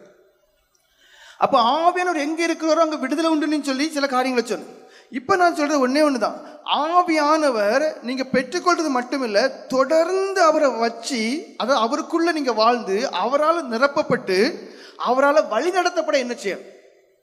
அபிஷேகம் பெறுறது வரைக்கும் நல்லா அழுவோம், நல்லா புலம்புவோம், அவரை கிடைச்ச பிறகு தூங்கிடுவோம். அதை நான் சொல்லலை. நீங்கள் ஆவிக்குரியவர்களாக நிலை நின்று, ஆவிக்குரியவர்களாக பலப்பட்டு, ஆவிக்குரிய சாட்சிகளாக ஜீவித்து தேவ மகிமைக்குள்ளாகி பரலோகராஜ்யம் போகணும்னா தொடர்ந்து அந்த ஆவியானவர் கிரியை உங்களுக்குள்ள இருக்கணும், நிரம்பி வழியக்கூடிய ஒரு அனுபவம் இருக்கணும், அவரால் வழி நடத்தப்படும். இதுக்கு என்ன செய்யணும்? முதல் காரியம் உண்மையான மனம் திரும்புதல் இருக்கு. உங்களை நீங்களே பாருங்க, ஏன் ஆவியானவர் உங்களுக்குள்ள கிரியை செய்ய முடியலை? நீங்கள் 2 மனுஷனா இருக்கிறீங்க, சிலர் 3 மனுஷனா இருக்கிறாங்க, சிலர் 2 மனுஷியா இருக்காங்க, சிலர் 3 மனுஷியா இருக்கிறாங்க. நீங்க உண்மை உள்ளவங்கள, தேவனுக்கும் உண்மை உள்ளவங்க இல்லை, தேவனுக்கு முன்பாக கூட ஏகப்பட்ட காரியங்களை மறைக்கிறீங்க. அனனியா தனக்கென்று ஒரு பங்கு எடுத்துச்ச போல, அனனியா சப்பிரால் பார்த்தீங்கன்னா தனக்குன்னு ஒரு பங்கு எடுத்துச்ச போல, நீங்களும் தேவனுக்கு பிரியமில்லாத இல்லை சபைக்கு ஊழியத்துக்கு வந்த பிறகு இந்த ஊழியத்தில் இருக்கிறவங்க இப்படிதான் இருக்கணும் இருக்கு. அதுக்கு மாறாக உங்களுக்குன்னே ஏற்ற காரியங்கள், உங்களுக்குன்னே பிடித்த காரியங்கள் ஒரு பங்கு வச்சிருக்கிறீங்க. அதை வச்சுட்டு தான் என்ன செய்ய, நான் மனம் திரும்புறேன் இல்லை. அந்த ஒரு பங்கை என்னைக்கு விடுறீங்களோ அன்னைக்கு தான் உங்களுக்கு விடுதலை. விடாமல் இருக்கிறது வரைக்கும் எப்படி அனனியா சப்பீரா உயிர் போச்சோ அதே மாதிரி உங்கள் ஆவிக்குரிய ஜீவியம் செத்துதான் இருக்கும், ஆத்மீக ஜீவியம் செத்துதான் இருக்கும். உங்களுடைய ஆவிக்குரிய ஜீவியத்தில் ஒரு வளர்ச்சி இருக்குன்னா வளர்ச்சியே இருக்காது. சோதிச்சு பாருங்க. ஆவினால நிரப்பப்படணும், ஆவியானவர் வழி நடத்தப்படணும்னா முதல் காரியம் மனம் திரும்பின அனுபவம் அது முழுமையா இருக்கணும். இந்த வழியா போயிட்டு இருக்கிறேன்னா அது அப்படியே திரும்பி நான் வேற வழி, நேர் ஆப்போசிட் வழி. அப்போ உங்க சுயத்துக்கு மாறான காரியத்துக்கு நீங்க திரும்பணும். நீங்க விரும்பக்கூடிய காரியத்துக்கு மாறான காரியத்தை திரும்பணும். எதெல்லாம் நீங்க நேசிக்கிறீங்க, எதெல்லாம் விரும்புறீங்க, எதெல்லாம் ஆசை கொள்றீங்க, எதெல்லாம் இச்சுக்கிறீங்க, எதெல்லாம் உங்களுக்கு பிடித்தமா இருக்கு, அதெல்லாம் குப்பை மாதிரி விட்டுட்டு இந்த சபையில இந்த ஊழியத்துக்கு வந்துட்டேன், இயேசு கிறிஸ்துவோட வேதம் இதை சொல்லுது, நான் மாறிதான் ஆகும். இல்ல சாகுற வரைக்கும் ஒரு பங்கு எனக்கு இருக்கும், குடும்ப பற்று ஒரு பங்கு என்கிட்ட இருக்கு, இல்ல சகோதர சிநேகம், இல்ல எனக்குன்னு சொல்லி சில ஃப்ரெண்ட்ஸ் வெளியில, இல்லை எனக்குன்னு சொல்லி சில குடும்பத்தார், இல்லை எனக்குன்னு சொல்லி சில பொருள் காரியங்கள், இல்லை எனக்குன்னு சொல்லி ஒரு சில, அது உங்களுக்கு தான் தெரியும். அந்த ஒரு பங்கு இருக்கிற வரைக்கும் உண்மையான மனம் திரும்புதல் கிடையாது. அந்த ஒரு பங்கு இருக்கிற வரைக்கும் ஆவியானவர் பூரணமாக உங்களுக்கு கிரியை செய்ய முடியுமா? முடியாது. அப்போஸ்தலர் புஸ்தகம் 2:38 வாசிங்க. பேதுரு அவர்களை நோக்கி, நீங்கள் மனம் திரும்பி ஒவ்வொருவரும் பாவ மன்னிப்புக்கென்று இயேசு கிறிஸ்துவின் நாமத்தினாலே ஞானஸ்நானம் பெற்றுக் கொள்ளுங்கள். பாருங்க, நீங்க ஒவ்வொருத்தங்களும் மனம் திரும்பணும்னு இருக்கு. பரிசுத்த ஆவியுடைய வரத்தை பெறணுமா? இப்ப ஆவிக்குரியவர்களாய் நிலைநிற்கணும், தேவ ஆவியில் நடத்தப்பட வேண்டுமே. ஆனால் பரிசுத்த வரங்களை பெறணும். முதல் படி மனம் திரும்புதல் இருக்கு. நீங்கள் மனம் திரும்பி அடுத்தது பாவங்களை அறிக்கை பண்ணுங்க. ஏதோ நீங்க எல்லாமே நிலைமை அடைஞ்சிட்டீங்கன்னே உங்களுக்கு என்ன இருக்கு? இல்ல, உங்களுக்கு நீங்க அடையல. தாழ்மை வேணும், மனத்தாழ்மை. பவுல் அப்போஸ்தலன் இருந்துச்சு. அதாவது பின்னாடி எல்லாம் விட்டுட்டார், முன்னாடி நோக்கி ஓடுறார். நான் அடைந்தாயிட்டுன்னு அவர் ஒண்ணுமே சொல்லலை. ஒவ்வொரு நாளும் தற்பரிசோதனை, சுய பரிசோதனை நீங்க பண்ணாம இருக்கிறீங்களோ நீங்க விழுந்துருவீங்க. இயேசு கிறிஸ்து யாருன்னா 2 வார்த்தை தான், மனத்தாழ்மையும் சாந்தமும். உங்களுக்குள்ள மனத்தாழ்மை இருக்குமே ஆனா, நான் ஒரு சாதாரண மண்ணுங்கிற எண்ணம் உங்களுக்குள்ள இருக்குமே ஆனா, நான் நிலையற்றவனுங்கிற எண்ணம் உங்களுக்குள்ள இருக்குமே ஆனா, நீங்க ஒவ்வொரு நாளும் தற்பரிசோதனை பண்ணுங்க. இது எப்படி, நான் ஊழியக்காரன் ஆயிட்டேன், நான் ஊழியக்காரி ஆயிட்டேங்கிற எண்ணம் உங்களுக்கு இருக்கும்போது நீங்க விழுந்துட்டீங்க. நீங்க மண்ணான மனுஷங்கிறத மட்டும் புரிஞ்சுடுங்க. ஏன்னா தன் பிள்ளைகளை உணர்கிறவன் யாருன்னு அங்க இருக்கு. நீங்க ஆவிக்குரிய ஜீவிதத்தில் வளர்ந்துட்டு இருக்கிறேன்னு நினைக்கும் போதே சாத்தா உங்களுக்குள்ள புகுந்துட்டான்னு அர்த்தம். ஏன்னா அதுக்கு பிறகு டெய்லி உங்களை பார்க்க விட மாட்டான். இது அப்படி இல்லை. டெய்லி பார்க்கும்போது உங்களுக்கு தெரியும், நான் என்ன தப்பு பண்ணிட்டேன், இந்த காரியம் இப்படி பண்ணியிருக்க கூடாது. ஏன்னா ஆண்டவரே உணர்த்துவார். அப்ப முதல் காரியம் மனம் திரும்புதல். நீங்க மனம் திரும்பணும். ஒரு பங்கு அனனியா சப்பீரால போல தயவு செய்து உங்களுக்குள்ள வைக்காது. நான் சொல்றது இது உண்மையான ஒரு வார்த்தை. ஒரு பங்கு உங்களுக்கு நீங்க என்ன பண்ணாதுங்க, வைக்காதுங்க. மனம் திரும்புங்க, பூர்ணமா ஒரு திரும்புங்க. இந்த சபை ஆதி பெந்தேகோஸ்து சத்திய சபை ஊழியக்காரங்க எப்படி இருக்கணும், வேதத்தின்படி ஊழியக்காரங்க எப்படி இருக்கும். அப்போ மனம் திரும்பி ஆகணும். உங்களுக்கு இருக்கக்கூடிய அந்த சுய விருப்பம், சுய ஸ்நேகம், சிலருக்கு மேல ஒரு பற்று, ஒரு கூட்டுக்கட்டு, ஒரு தொடர்பு, ஒரு குடுக்கல் வாங்கல், இது எல்லாம் விடுங்க. தன் ஜீவன் தப்ப ஓடுன்னு இருக்கு. தேவனை மாத்திரம், சிலுவையை மாத்திரம் பார்த்துட்டு ஓடுங்க பார்ப்போம், உங்க வாழ்க்கை நல்லா இருக்கும். முதல் காரியம் மனம் திரும்புங்க. அடுத்த காரியம் தொடர்ந்து ஜெபிக்கணும். லூக்கா எழுதின சுவிசேஷம் 11:13 வாசிங்க. பொல்லாதவர்களாகிய நீங்கள் உங்கள் பிள்ளைகளுக்கு நல்ல ஈவுகளை கொடுக்க அறிந்திருக்கும் போது பரமபிதாவானவர் தம்மிடத்தில் வேண்டிக் கொள்கிறவர்களுக்கு பரிசுத்த ஆவியை கொடுப்பது அதிக நிச்சயம் அல்லவா என்றார். பாருங்க, இதை நீங்க தப்பா புரிஞ்சிருக்கிறீங்க. பொல்லாதவர்களாகிய நீங்கள் உங்கள் பிள்ளைகளுக்கு நல்ல ஈவை கொடுக்க அறிந்திருக்கும் போது பரமபிதாவானவர் தங்களை வேண்டிக் கொள்கிற பரிசுத்த ஆவியை கொடுப்பது அதிக நிச்சயம். அப்படின்னா ஒவ்வொரு நாளும் கேளுங்க. புதுப்பிக்கிறவர். ஒரு மனுஷனுடைய மனம் புதுசாகும் போது அந்த மனுஷன் அப்படியே மாறுறான். அப்போ ஒவ்வொரு நாளும் என்ன கேட்கணும், ஆண்டவரே நீ அபிஷேகத்து உண்மைதான், ஆனா அபிஷேகத்துக்கு ஏற்றபடி வல்லமை எனக்குள்ள இல்லை. அபிஷேகத்து உண்மைதான், ஆனா பலன் எனக்குள்ள இல்லை. அபிஷேகத்து உண்மைதான், ஆனா பொல்லாங்க ஜெயக்குடியதான கிருபை எனக்குள்ள இல்லை. அப்ப என்ன செய்யும், நீர் வாக்களித்திருக்கிறேன், கேட்டா பரிசுத்த ஆவியை கொடுப்பேன். அப்ப அந்த பரிசுத்த ஆவியானுடைய பலனை எனக்கு தார், அந்த பரிசுத்த வல்லமை எனக்கு தார், அந்த பரிசுத்த பாதுகாவல் எனக்கு தார், அந்த பரிசுத்த வழிநடத்தல் எனக்கு தார், அந்த பரிசுத்த கிருபைய வரங்கள் எனக்கு தார். நீங்க அப்படிதான் கேட்கணும். தொடர்ந்து ஜெபிக்கணும். யாரு தேவ ஆவியால் நிரப்பப்படும், யாரு பரிசுத்த ஆவியால் வழி நடத்தப்படுவார். முதல் காரியம் ஒரு பங்கு உங்களுக்குள்ள வைக்க முழுமையாய் மனம் திரும்பணும். அடுத்த காரியம் தொடர்ந்து ஜெபிக்கணும். எதுக்காக தொடர்ந்து ஜெபிக்கணும், அந்த ஆவியானவர் உங்களுக்குள்ள தொடர்ந்து இடைபடுறதுக்காக. ஏன்னா உங்க வாழ்க்கையில நீங்க பாருங்க, நம்ம எல்லாம் ஊழியக்காரங்க. ஊழியக்காரங்கன்னு சொன்னாலே நீங்க தேவனோடு சஞ்சரிக்கக்கூடியவங்களா இருக்கும். நான் திரும்பவும் சொல்றேன், ஊழியக்காரங்கன்னு சொன்னாலே நாம் தேவனோடு சஞ்சரிக்கக்கூடியவங்க. கடைசியாக எப்போ நீங்க தேவனுடைய உணர்த்துதலை நீங்க கேட்டீங்க? கடைசியா எப்போ தேவனுடைய சத்தத்தை நீங்க கேட்டீங்க? கடைசியாக எப்போ தேவனுடைய பிரசனத்தை நீங்க உணர்ந்தீங்க? கடைசியாக எப்போ தேவன் உங்களோட பேசினார்? கடைசியாக எப்போ நீங்க தரிசனம் தேவனை பெற்றீங்க? கடைசியா எப்போ நீங்க சொப்பனத்தின் மூலம் தேவன் ஒரு தொடர்பு இருந்தீங்க? உங்களை நீங்க கேட்டு பாருங்க, கேளுங்க. ஏன் நீங்க ஊழியக்காரங்க, நீங்க தேவனுடைய பிள்ளைங்க. அப்போ தகப்பன் பிள்ளைங்கிட்ட பேசுவாங்க, பிள்ளை தகப்பன்கிட்ட பேசும். ஆனா உங்க உறவு எப்படி இருக்குன்னு பாருங்க. தேவனுடைய தொடர்பு இருக்கா? எத்தனை பேர் கையெழுத்துக்கு சொல்ல முடியும், எனக்கும் தேவனுக்கு இடையில ஒரு பிரசனம் இருக்கு, தொடர்பு இருக்கு, அவர் என்னோடு பேசுறார், அவர் சத்தத்தை நான் கேட்கிறேன் என்று உங்களை எத்தனை பேர் சொல்ல முடியும்? சொல்லுங்க. எத்தனை பேர் கடைசியா நான் தேவ சத்தத்தை கேட்டேன், தேவ பிரசனத்தை உணர்ந்தேன், தேவன் என்னோடு பேசினார், உணர்த்தல என்னால கேட்க முடியுது? நீங்க யோசிங்க. நீங்க எல்லாருமே ஊழியக்காரங்க, நீங்கள் தேவனுடைய பிள்ளைகள். தேவன் பிள்ளைகளோடு பேசக்கூடியவர், பிள்ளைகள் தேவனோடு பேசுவார், பிள்ளைகள் தகப்பனோடு பரம தகப்பனோடு பேசக்கூடியவர். அப்போ பேசும்போது நீங்க நெருங்கி வரும்போது அவருடைய சத்தம் உங்க காதுக்கு கேட்கும், உங்களுடைய வார்த்தை அவர் காதுக்கு போகும். அப்போ நீங்க ஆவிக்குரியவர் சொன்னாலும் கூட ஆவிக்குரிய ஜீவியத்துல கரெக்டா இல்ல, நீங்க தூரமா போயிட்டு இருக்கீங்க, அவர் இன்னும் பேசிட்டே தான் இருக்கிறார். உங்க காது கேட்கக்கூடிய நிலைமையில இல்லை. இது மாம்சிய காதா இருக்கு, ஆவிக்குரிய காதா இல்லை. ஒவ்வொரு ஆவிக்குரியவர்களும், நம்ம ஊழியக்காரங்க, நம்ம ஆவிக்குரியவர்களும் ஆவிக்குரியலா இருந்தா நிச்சயம் தேவன் உங்களோடு பேசுவார், தினமும் பேசுவார். அப்ப அதுக்கு எப்படிப்பட்ட ஜெபம் முக்கியம்? தேவ பிரசனத்துக்குள் இருந்து ஒரு மனமாய் ஜெபம் பண்ண வேண்டியதான ஒரு அனுபவம் வேணும். அப்போஸ்தலர்களின் புஸ்தகம் 5:32. அடுத்த காரியம் என்ன?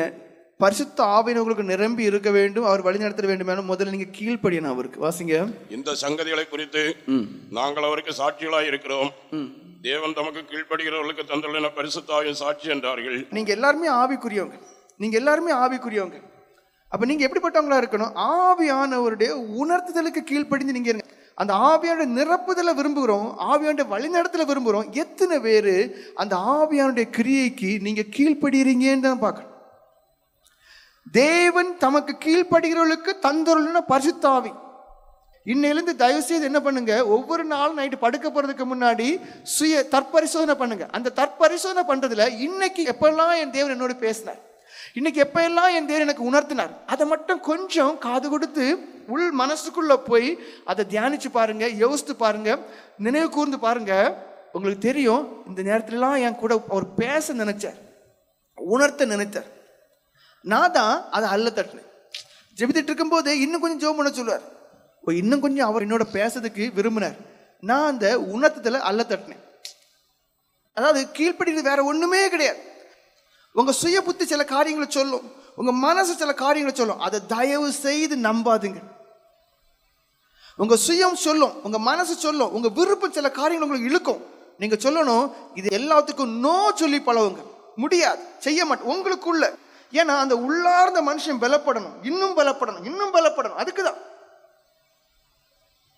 அப்ப ஆவிக்குரியன ஆக விருப்பம் இருக்கு, மனசு சொல்லும் அதை செய், மனசு சொல்லும் அவங்க கூட வந்து பேசிட்டு இல்ல, அங்க ஆராதனை இருக்கும், அங்க வேற காரியங்கள் இருக்கும். அப்ப நமக்கு தெரியணும், ஆவிக்குரியவனுக்கு தெரியணும், பகுத்தறிவு. ஆவிக்குரியவன் தெளிந்த புத்தி உள்ளவன், அப்ப அந்த ஆவிக்குரியவன் பகுத்தறிவு உள்ளவனா இருப்பான். அவன் இந்த நேரம் என்ன செய்யணும்னு அவனுக்கு தான் தெரியும். அப்போ அவன் ஜீவித்துல குற்றம் குறையே வராது. கீழ்ப்படிஞ்சு பாருங்க. நீங்க ஒவ்வொரு நாளும் இரவு நேரத்துல படுக்க போகும்போது தயவு செய்து இந்த ஒண்ணு மட்டும் எனக்காண்டு செய்யுங்க. என்ன செய்யுங்க? இன்னைக்கு என் கூட ஆண்டவர் பேசினாராம், என்னென்ன விதத்துல உணர்த்தினார், ஆட்டோமேட்டிக்கா தெரிஞ்சு போகும். ஐயோ இதெல்லாம் அல்ல தட்டார். அப்போ அந்த நேரங்களில் பார்த்தீங்கன்னா ஆவியோட கிரியை இன்னும் அதிகமா இருக்கும். அதுக்கு பிறகு உள்ள மகிமையும் பார்த்தா விசேஷமா தான் இருக்கும். நீங்க உங்க உணர்த்தல பாருங்க, தனிப்பட்ட விதத்துல பாருங்க. இப்போ உங்கள்கிட்ட கேட்ட உங்களுக்கு ஆவியாண்ட இடப்படுறாருன்னு கேட்டால் உங்களுக்கு தெரியாதும்பீங்க. ஏன்னா நீங்கள் அதில் வளரல, நீங்கள் அதுக்கு முக்கியத்துவம் கொடுக்கல, அதை பெருசாக எண்ணலை. இன்னையிலேருந்து எடுங்க, கீழ்ப்படிங்க. சின்ன காரியங்களை கீழ்ப்படிஞ்சு பாருங்க. கீழ்ப்படிதல் உங்களுக்கு கஷ்டமாகவே இருக்கு தெரியாது. பொறுமையில நீங்க ஐஸ்வர்யவானம் ஆயிருங்க, சகிப்புத்தன்மையில நீங்க ஐஸ்வர்யவானா மாறிடுங்க. இப்போ ஏன் உங்களால பிரச்சனை வருது? உங்களால் பொறுத்துக்கிட முடியல, உங்களால சகிச்சுக்கிட முடியல, உங்களால கொஞ்ச நேரம் அதை ஏற்றிக்கிற பக்குவம் இல்லை. காரணம் என்ன? தேவனுக்கு கீழ்ப்படிக்கூடிய அந்த தன்மை இல்லை, பரிசுத்த ஆவியினுக்கு கீழ்ப்படிய தன்மை இல்லை. மாம்சையும் உங்களுக்குள்ள கிரியை செய்து, மாம்சம் என்ன சொன்னாலும் ஒரு சிந்தனை வந்தாலே அதை செயல்படுத்துறீங்க, விழுந்துறீங்க, முடிஞ்சு போச்சு. இப்போ ஏன் உங்கள் வாழ்க்கையில் வீழ்ச்சி? சிந்தனையை ஜெயிக்க முடியலை, சிந்தனையை தாமதப்படுத்த முடியலை, சிந்தனையை அடக்கி ஆள முடியலை. அதான் பவுல் அப்போஸ்தலர் என் ஆசை இச்சைகளை சிலுவையில் இருந்த. அப்போ அர்த்தம் என்ன? சாகிற வரைக்கும் ஒரு மனுஷனுக்கு சில நேரங்களில் சில ஆசைகள் வர வாய்ப்பு உண்டு, சில எண்ணங்கள் வர வாய்ப்பு உண்டு. அங்கே போய் ஊழியம் பண்ணா கொள்ளலாம், அந்த ஒரு வாய்ப்பு கிடைக்குது, இந்த ஒரு வாய்ப்பு கிடைக்குது. மனுஷனுக்கு ஆசை எங்கெல்லாமோ வர தொடங்கும்.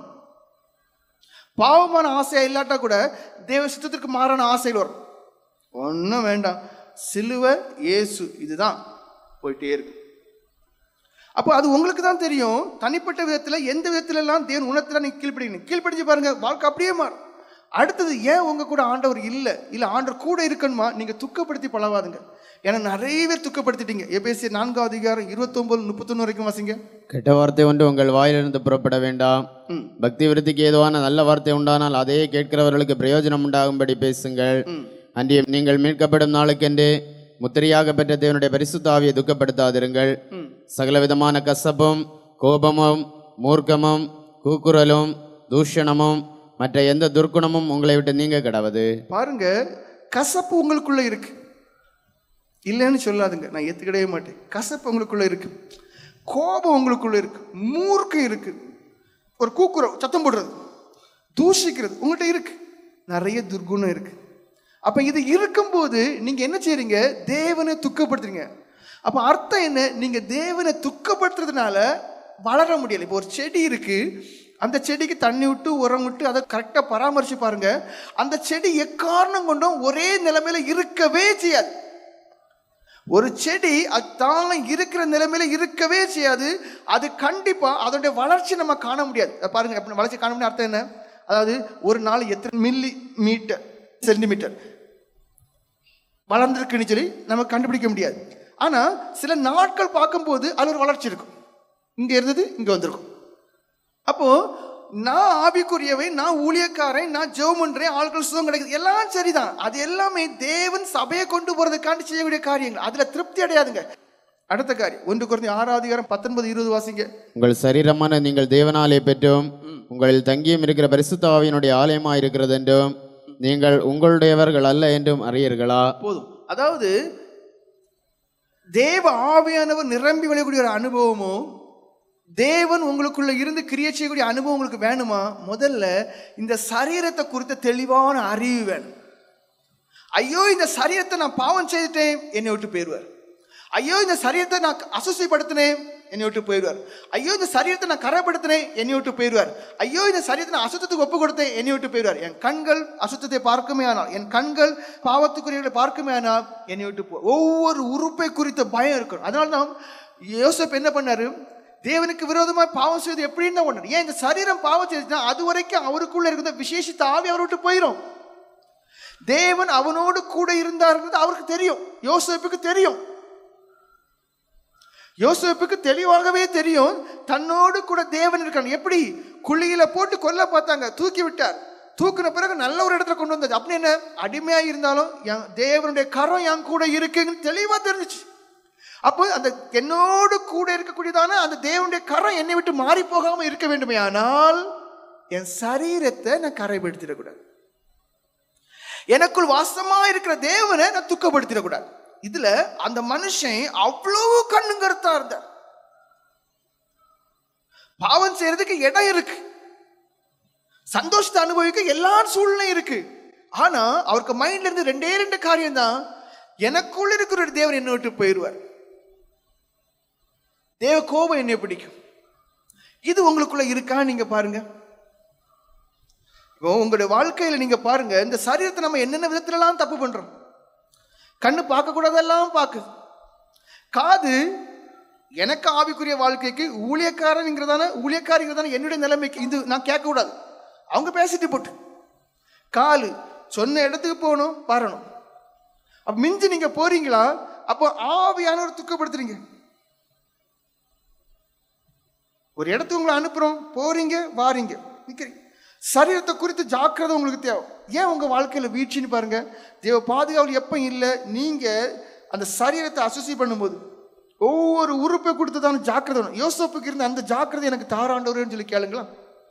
ஆண்டவரே, அந்த மனுஷனுக்கு தன்னை குறித்த ஒரு உணர்வு இருந்துச்சு, தனக்குள் தேவன் இருக்கிறார் என்ற எண்ணம் இருந்துச்சு, அந்த மனுஷனோடு கூட தேவன் இருக்கிற எண்ணம் இருந்துச்சு. அந்த தேவன் எப்பொழுதுதான் இருப்பாரு, நான் எப்பொழுதும் பயந்தால் மட்டும்தான் இருப்பார். திரும்பவும் சொல்ல, என் கூட எப்பொழுதும் இருக்கிறாரு, அவர் இன்னும் எப்பொழுதும் என் கூட இருக்க வேண்டும் என்றால் நான் எப்பொழுதும் பயந்திருந்தால் மட்டும்தான் என் கூட இருப்பார். இப்போ உங்க வாழ்க்கையை நீங்க யோசித்து பாருங்க, சரீரத்தை குறித்த ஜாக்கிரதை இருக்கான்னு பாருங்க. அநேருக்கு அந்த ஜாக்கிரதையே கிடையாது. பிறகு ஆண்டவரேன்னு சொல்லி கூடுங்க, அது பலனற்றது. பரிசுத்த ஆவியில நிரப்பப்பட வேண்டுமே, உங்க சரீரம் தேவனுடைய ஆலை, அதை நீங்களே கெடுக்காதுங்க. அடுத்தது கெட்ட சகவாசம். சிலருக்குலாம் கெட்ட சகவாசம் இருக்கு. அந்த கெட்ட சகவாசத்தை விடுங்க, பரிசுத்த ஆவியில் நிரம்பி வெளிவார். ஏன்னா நீங்க அந்த நபர், அது ரட்சிக்கப்படாத நபர்கிட்ட உங்களுக்கு ரொம்ப நெருக்கமா இருக்கும், உலகத்தாரோட ரொம்ப நெருக்கமா இருக்கும், சபைக்கு விரோதியான ரொம்ப நெருக்கமா இருப்பீங்க, இல்ல சபைக்கு வராதவர் ரொம்ப நெருக்கமா இருப்பீங்க. ஆனா இதுக்கும் பரிசுத்தம் என்ன சம்பந்தம்? உங்களுக்குள்ள தேவ ஆவி இருக்கிறாரு. நீங்க இவங்கெல்லாம் பேசி இடைப்பட்டு அவங்களோட குப்பையெல்லாம் உங்க மனசுக்குள்ள போகும்போது உள்ள ஒருத்தர் இருக்காரே, அந்த குப்பையெல்லாம் அவருக்கு மேலதான் விடும். ஏன்? தேவையில்லாத சப்பு சவுறு, உலக பிரகாரமான காரியங்கள். அவன் போனா அந்த வீட்டோட காரியம், இந்த வீட்டுல காரியம், இந்த எல்லாம் எங்க போகுது? இந்த இருதயத்துல போகும். உள்ள இருக்கிறது யாரு? தேவ ஆவியர். அவருக்கு இதெல்லாம் தேவையா? தேவையே கிடையாது. சிம்பிள் எக்ஸாம்பிள், ஐயா அப்பவுமே நியூஸ் பேப்பர் எதுவுமே படிக்கிறது கிடையாது. படிச்சுட்டு இருந்தவங்க தனக்கு ஆவிக்குரிய ஜீவிதத்துக்கு தேவையில்லை. ஏன்? அதெல்லாம் கேட்கும்போது அந்த ஆவியான துக்கப்படுவார்னு சொல்லி அதை அப்படியே ஒதுக்குனாங்க. அதனால அவங்க எவ்வளோ கஷ்டத்தை அனுபவிச்சாங்க. கொஞ்சம் புரிஞ்சுக்கிடுங்க, எல்லாருக்கும் தேவ ஆவியால் நிரப்பப்படணும். எல்லாரும் தேவ ஆவியால் நிரப்பப்பட்டு பலனடைந்து சாட்சியாக இருக்க விரும்புறீங்க. ஆனா சகவாசத்தை விட்டீங்களா?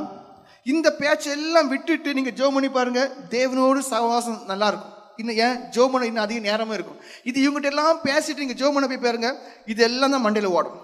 அந்த ஆவியில் துக்கப்படுவார். இவன் எப்போ ஒரு மனம் அடைஞ்சு எப்போ என்ன குறி சிந்தனை வருவான், துக்கப்படுத்துறீங்க. அடுத்த காரியம் 1 பேதுரு 1:16. உண்மையிலேயே நீங்க பரிசுத்த ஆவியால் நிரப்பப்பட்டு வழிநடத்தப்பட வேண்டும். பரிசுத்தத்தை நாடணும். சகல காரியம் ஒவ்வொரு நாளும் நீங்க உங்களை யோசித்து பார்க்கணும், இது பரிசுத்தமான காரியமா, இது தேவ பிரியமான காரியமா என்று சொல்லி நீங்க ஒவ்வொன்றையும் சோதிச்சு பகுத்தறிஞ்சு அதன் பிறகு செய்து பாருங்க. பரிசுத்தன் உங்க கூட இருப்பார். வாசிங்க, நான் பரிசுத்தர் ஆகையால் நீங்களும் பரிசுத்தராயிருங்கள் என்று எழுதி இருக்கிறது. பாருங்க, அப்போ தேவ ஆவியானவர் எனக்கு வேணும்னு சொல்லி எல்லாருக்குள்ளும் விருப்பம் இருக்கு. அந்த ஆவியால் நிரப்பப்படணும் எல்லாருக்குள்ளும் விருப்பம் இருக்கு. அப்ப நீங்க முதல்ல பரிசுத்தத்தை விரும்பக்கூடியவங்களா இருக்கு. அசுத்தத்தை இல்ல, இச்சைக்குரிய காரியங்கள் இல்ல, உலக பொருட்களை இல்ல, உலக சிநேகத்தை இல்ல. ஏன்னா உலக சிநேகம் தேவனுக்கு விரோதமான பகைன்னு இருக்கு. ஆனா நீங்க உலகத்தார சிநேகிக்கிறீங்க, உலகத்தில் உள்ளதை சிநேகிக்கிறீங்க, உலகத்தாருக்கு ஏற்றபடி வாழ விரும்புறீங்க. தேவன் கூட இருப்பாரா? இருக்கவே மாட்டார். நான் பரிசுத்தர், நீங்களும் பரிசுத்தமா இருக்கு. அப்போ இன்னையிலிருந்து ஒவ்வொரு காரியம் நீங்க செய்யும் போது, ஒருத்தங்கிட்ட பேசிட்டு இருக்கிறீங்க, வேலை செய்யிட்டு இருக்கும் போதுதான் சரி, இல்ல எதுனாலும் சரி, நீங்க பேசுறது பரிசுத்தமான முதல்ல யோசிங்க. நீங்க செய்யறது பரிசுத்தமான முதல்ல யோசிங்க. நீங்க பார்க்கிறது பரிசுத்தமான யோசிங்க. நீங்க சிந்திக்கிறது பரிசுத்தமான யோசிங்க. தயவு செய்து சொல்றேன், நீங்க ஒவ்வொரு நாளும் தற்பரிசோதனை பண்ணக்கூடிய காரியம் ஏகப்பட்டது இருக்கு. இது எதுவுமே பண்ணாததுனால தான் நீங்க என்னைக்கோ விழுந்துட்டீங்க, நான் இன்னும் நிலை நிற்கிறேன் நீங்க நினைக்கிறீங்க. இல்ல, அந்த கம்பு தான் இருக்க தவிர வேற இல்ல, ஆணி வேறு இல்ல. புயல் மட்டும் என்ன வீசல, புயல் வீசினா விழுந்திருப்பீங்க. ஏன் புயல் வீசல தெரியுமா? தாட்சிகளுடைய கண்ணீர். கவனமா இருக்கு, ரொம்ப கவனமா இருக்கு. நீங்க பேசுறதுல பரிசுத்தம் இருக்கான்னு யோசிங்க. நீங்க தற்பரிசோதனை இன்னிலிருந்து தற்பரிசோதனை பண்ணி பாருங்க. நான் பேசுறதுல பரிசுத்தம் இருக்குதா, நான் பார்த்ததுல பரிசுத்தம் இருந்துச்சா, நான் செய்ததுல பரிசுத்தம் இருந்தா, இதை மட்டும் கொஞ்சம் யோசிங்க. யோசித்து பார்த்தா உங்க ஜீவியம் மாறிடும். பரிசுத்த ஆவியில துக்கப்பட மாட்டாரு, நல்லா இருப்பீங்க. அடுத்தது, இப்ப இவ்வளவு நேரம் நான் சொன்ன காரியங்கள் எல்லாமே தேவ ஆவியானவர் நீங்க துக்கப்படுத்திடக்கூடாது, அவருக்குள்ள நிரம்பி இருக்கணும், வழி நடத்தப்படணும். சரியா? எல்லாமே கரெக்ட் தான். ஆனா இதோட எனக்கு அனுபவம் இருக்கா இல்லையான்னு எப்படி கண்டுபிடிக்க முடியும்? அதுக்கு ஒரு சில காரியம். இப்போ என்னன்னா, எல்லாரும் அபிஷேகம் பண்ணப்பட்டவங்களா இருக்கிறீங்க, சில நேரங்களில் ஒரு சந்தோஷம் இருக்கு, ஒரு விதத்தில் இருக்கிறீங்க. ஆனா உண்மையிலேயே பூரணமான ஒரு விடுதலையோடு இருக்கிறேன்னா ஒரு சில அடையாளங்களை நான் சொல்றேன். முதல் காரியம், ஆவியானவர் உங்களுக்குள்ள இருப்பாரே, ஆனா பாவத்திலிருந்து ஒரு விடுதலை கண்டிப்பா இருக்கும். சூழ்நிலையினால விழுந்தேன், அவங்க சொல்லி விழுந்தேன், அந்த இடத்துக்கு போனதுனால விழுந்தேன், அந்த இடவாடே இருக்காது. ஆவியானவர் உங்களுக்குள்ள இருந்தா விடுதலை இருக்கும். அது என்ன விடுதலை? பாவத்திலிருந்து விடுதலை இருக்கும். அடுத்த காரியம், அடிமைத்தனம். அதாவது சின்ன சின்ன அடிமைத்தனங்கள் இருக்கும். அவங்கள்ட்ட பேசாமல் இருக்க முடியாது, இதை சாப்பிடாம இருக்க முடியாது, இல்லை இந்த இடத்துக்கு போகாமல் இருக்க முடியாது, அவங்கள்ட்ட ஒரு வார்த்தையாவது நல்லா இருக்கேன்னு கேட்காம இருக்க முடியாது. சின்ன சின்ன அடிமைத்தனங்கள் இருக்கும். இந்த அடிமைத்தனத்திலிருந்து விட, ஏன்னா எல்லாத்தையும் வெறுப்பு தந்துடுவார்.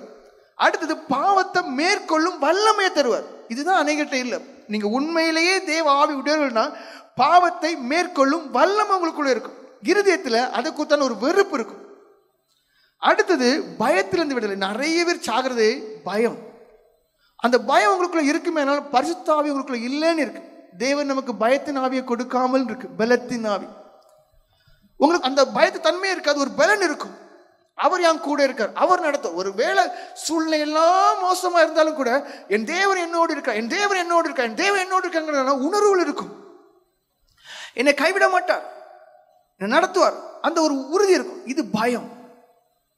என்னை ஆண்டவர் கைவிட்டுட்டாரு, இந்த அவிசுவாசமான சிந்தனை இது இருக்குமே. ஆனா தேவன் கூட இல்லை.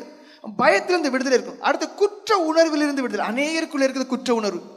எப்பவுமோ தப்பு பண்ணிருப்பீங்க, எப்பவுமே இருக்கும். அது ரட்சியப்பட்டிருப்பீங்க, அதுக்கு அபிஷேகம் பட்டிருப்பீங்க. ஆனா அதே குற்ற உணர்வை இப்பொழுதும் சுமப்பீங்க. இல்ல, தெய்வ ஆவியான உங்களுக்குள்ள இருப்பாரே ஆனால் எல்லா சகல விதமான குற்றம். ஏன்னா அவருக்கு தெரியும் நீங்க பலவீனமானங்க, நீங்க ஒரு பழைய வாழ்க்கை உடையவங்களா தான் இருந்தீங்க. ஆனா இப்ப அப்படி இல்லை. அப்ப அந்த குற்ற உணர்வை அப்படியே உங்கள்கிட்ட அகற்றுவார். அடுத்தது அப்பா பிதாவே என்றுதான் ஒரு தொடர்பு.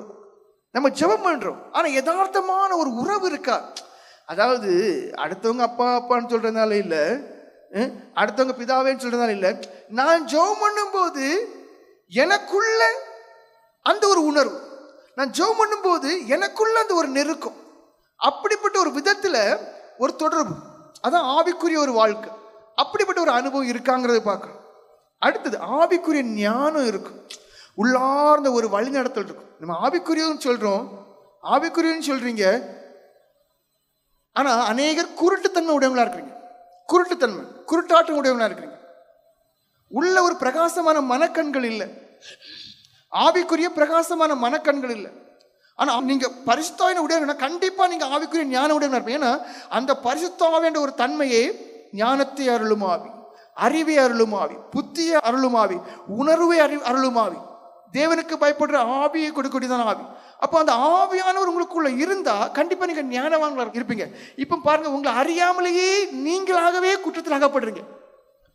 அதாவது தங்களை அறியாமலே தாங்களே மாற்ற. அப்படின்னு அர்த்தம் என்ன? தேவன் கூட இல்லை, தேவ ஆவி கூட இல்லை, பாவம் கூட இருக்கு, அது அறிய தெரியல. அதுல இருந்து விடுதலை பெறதுக்கு அழனும் புலம்பணும் அதுவும் தெரியாது. அனுபவம் வேணும், அழ மாட்டேன், புலம்ப மாட்டேன், தனிமையில ஜெபம் பண்ண மாட்டேன்னா கரையறவே மாட்டீங்க, அங்கதான் கிடப்பேன்.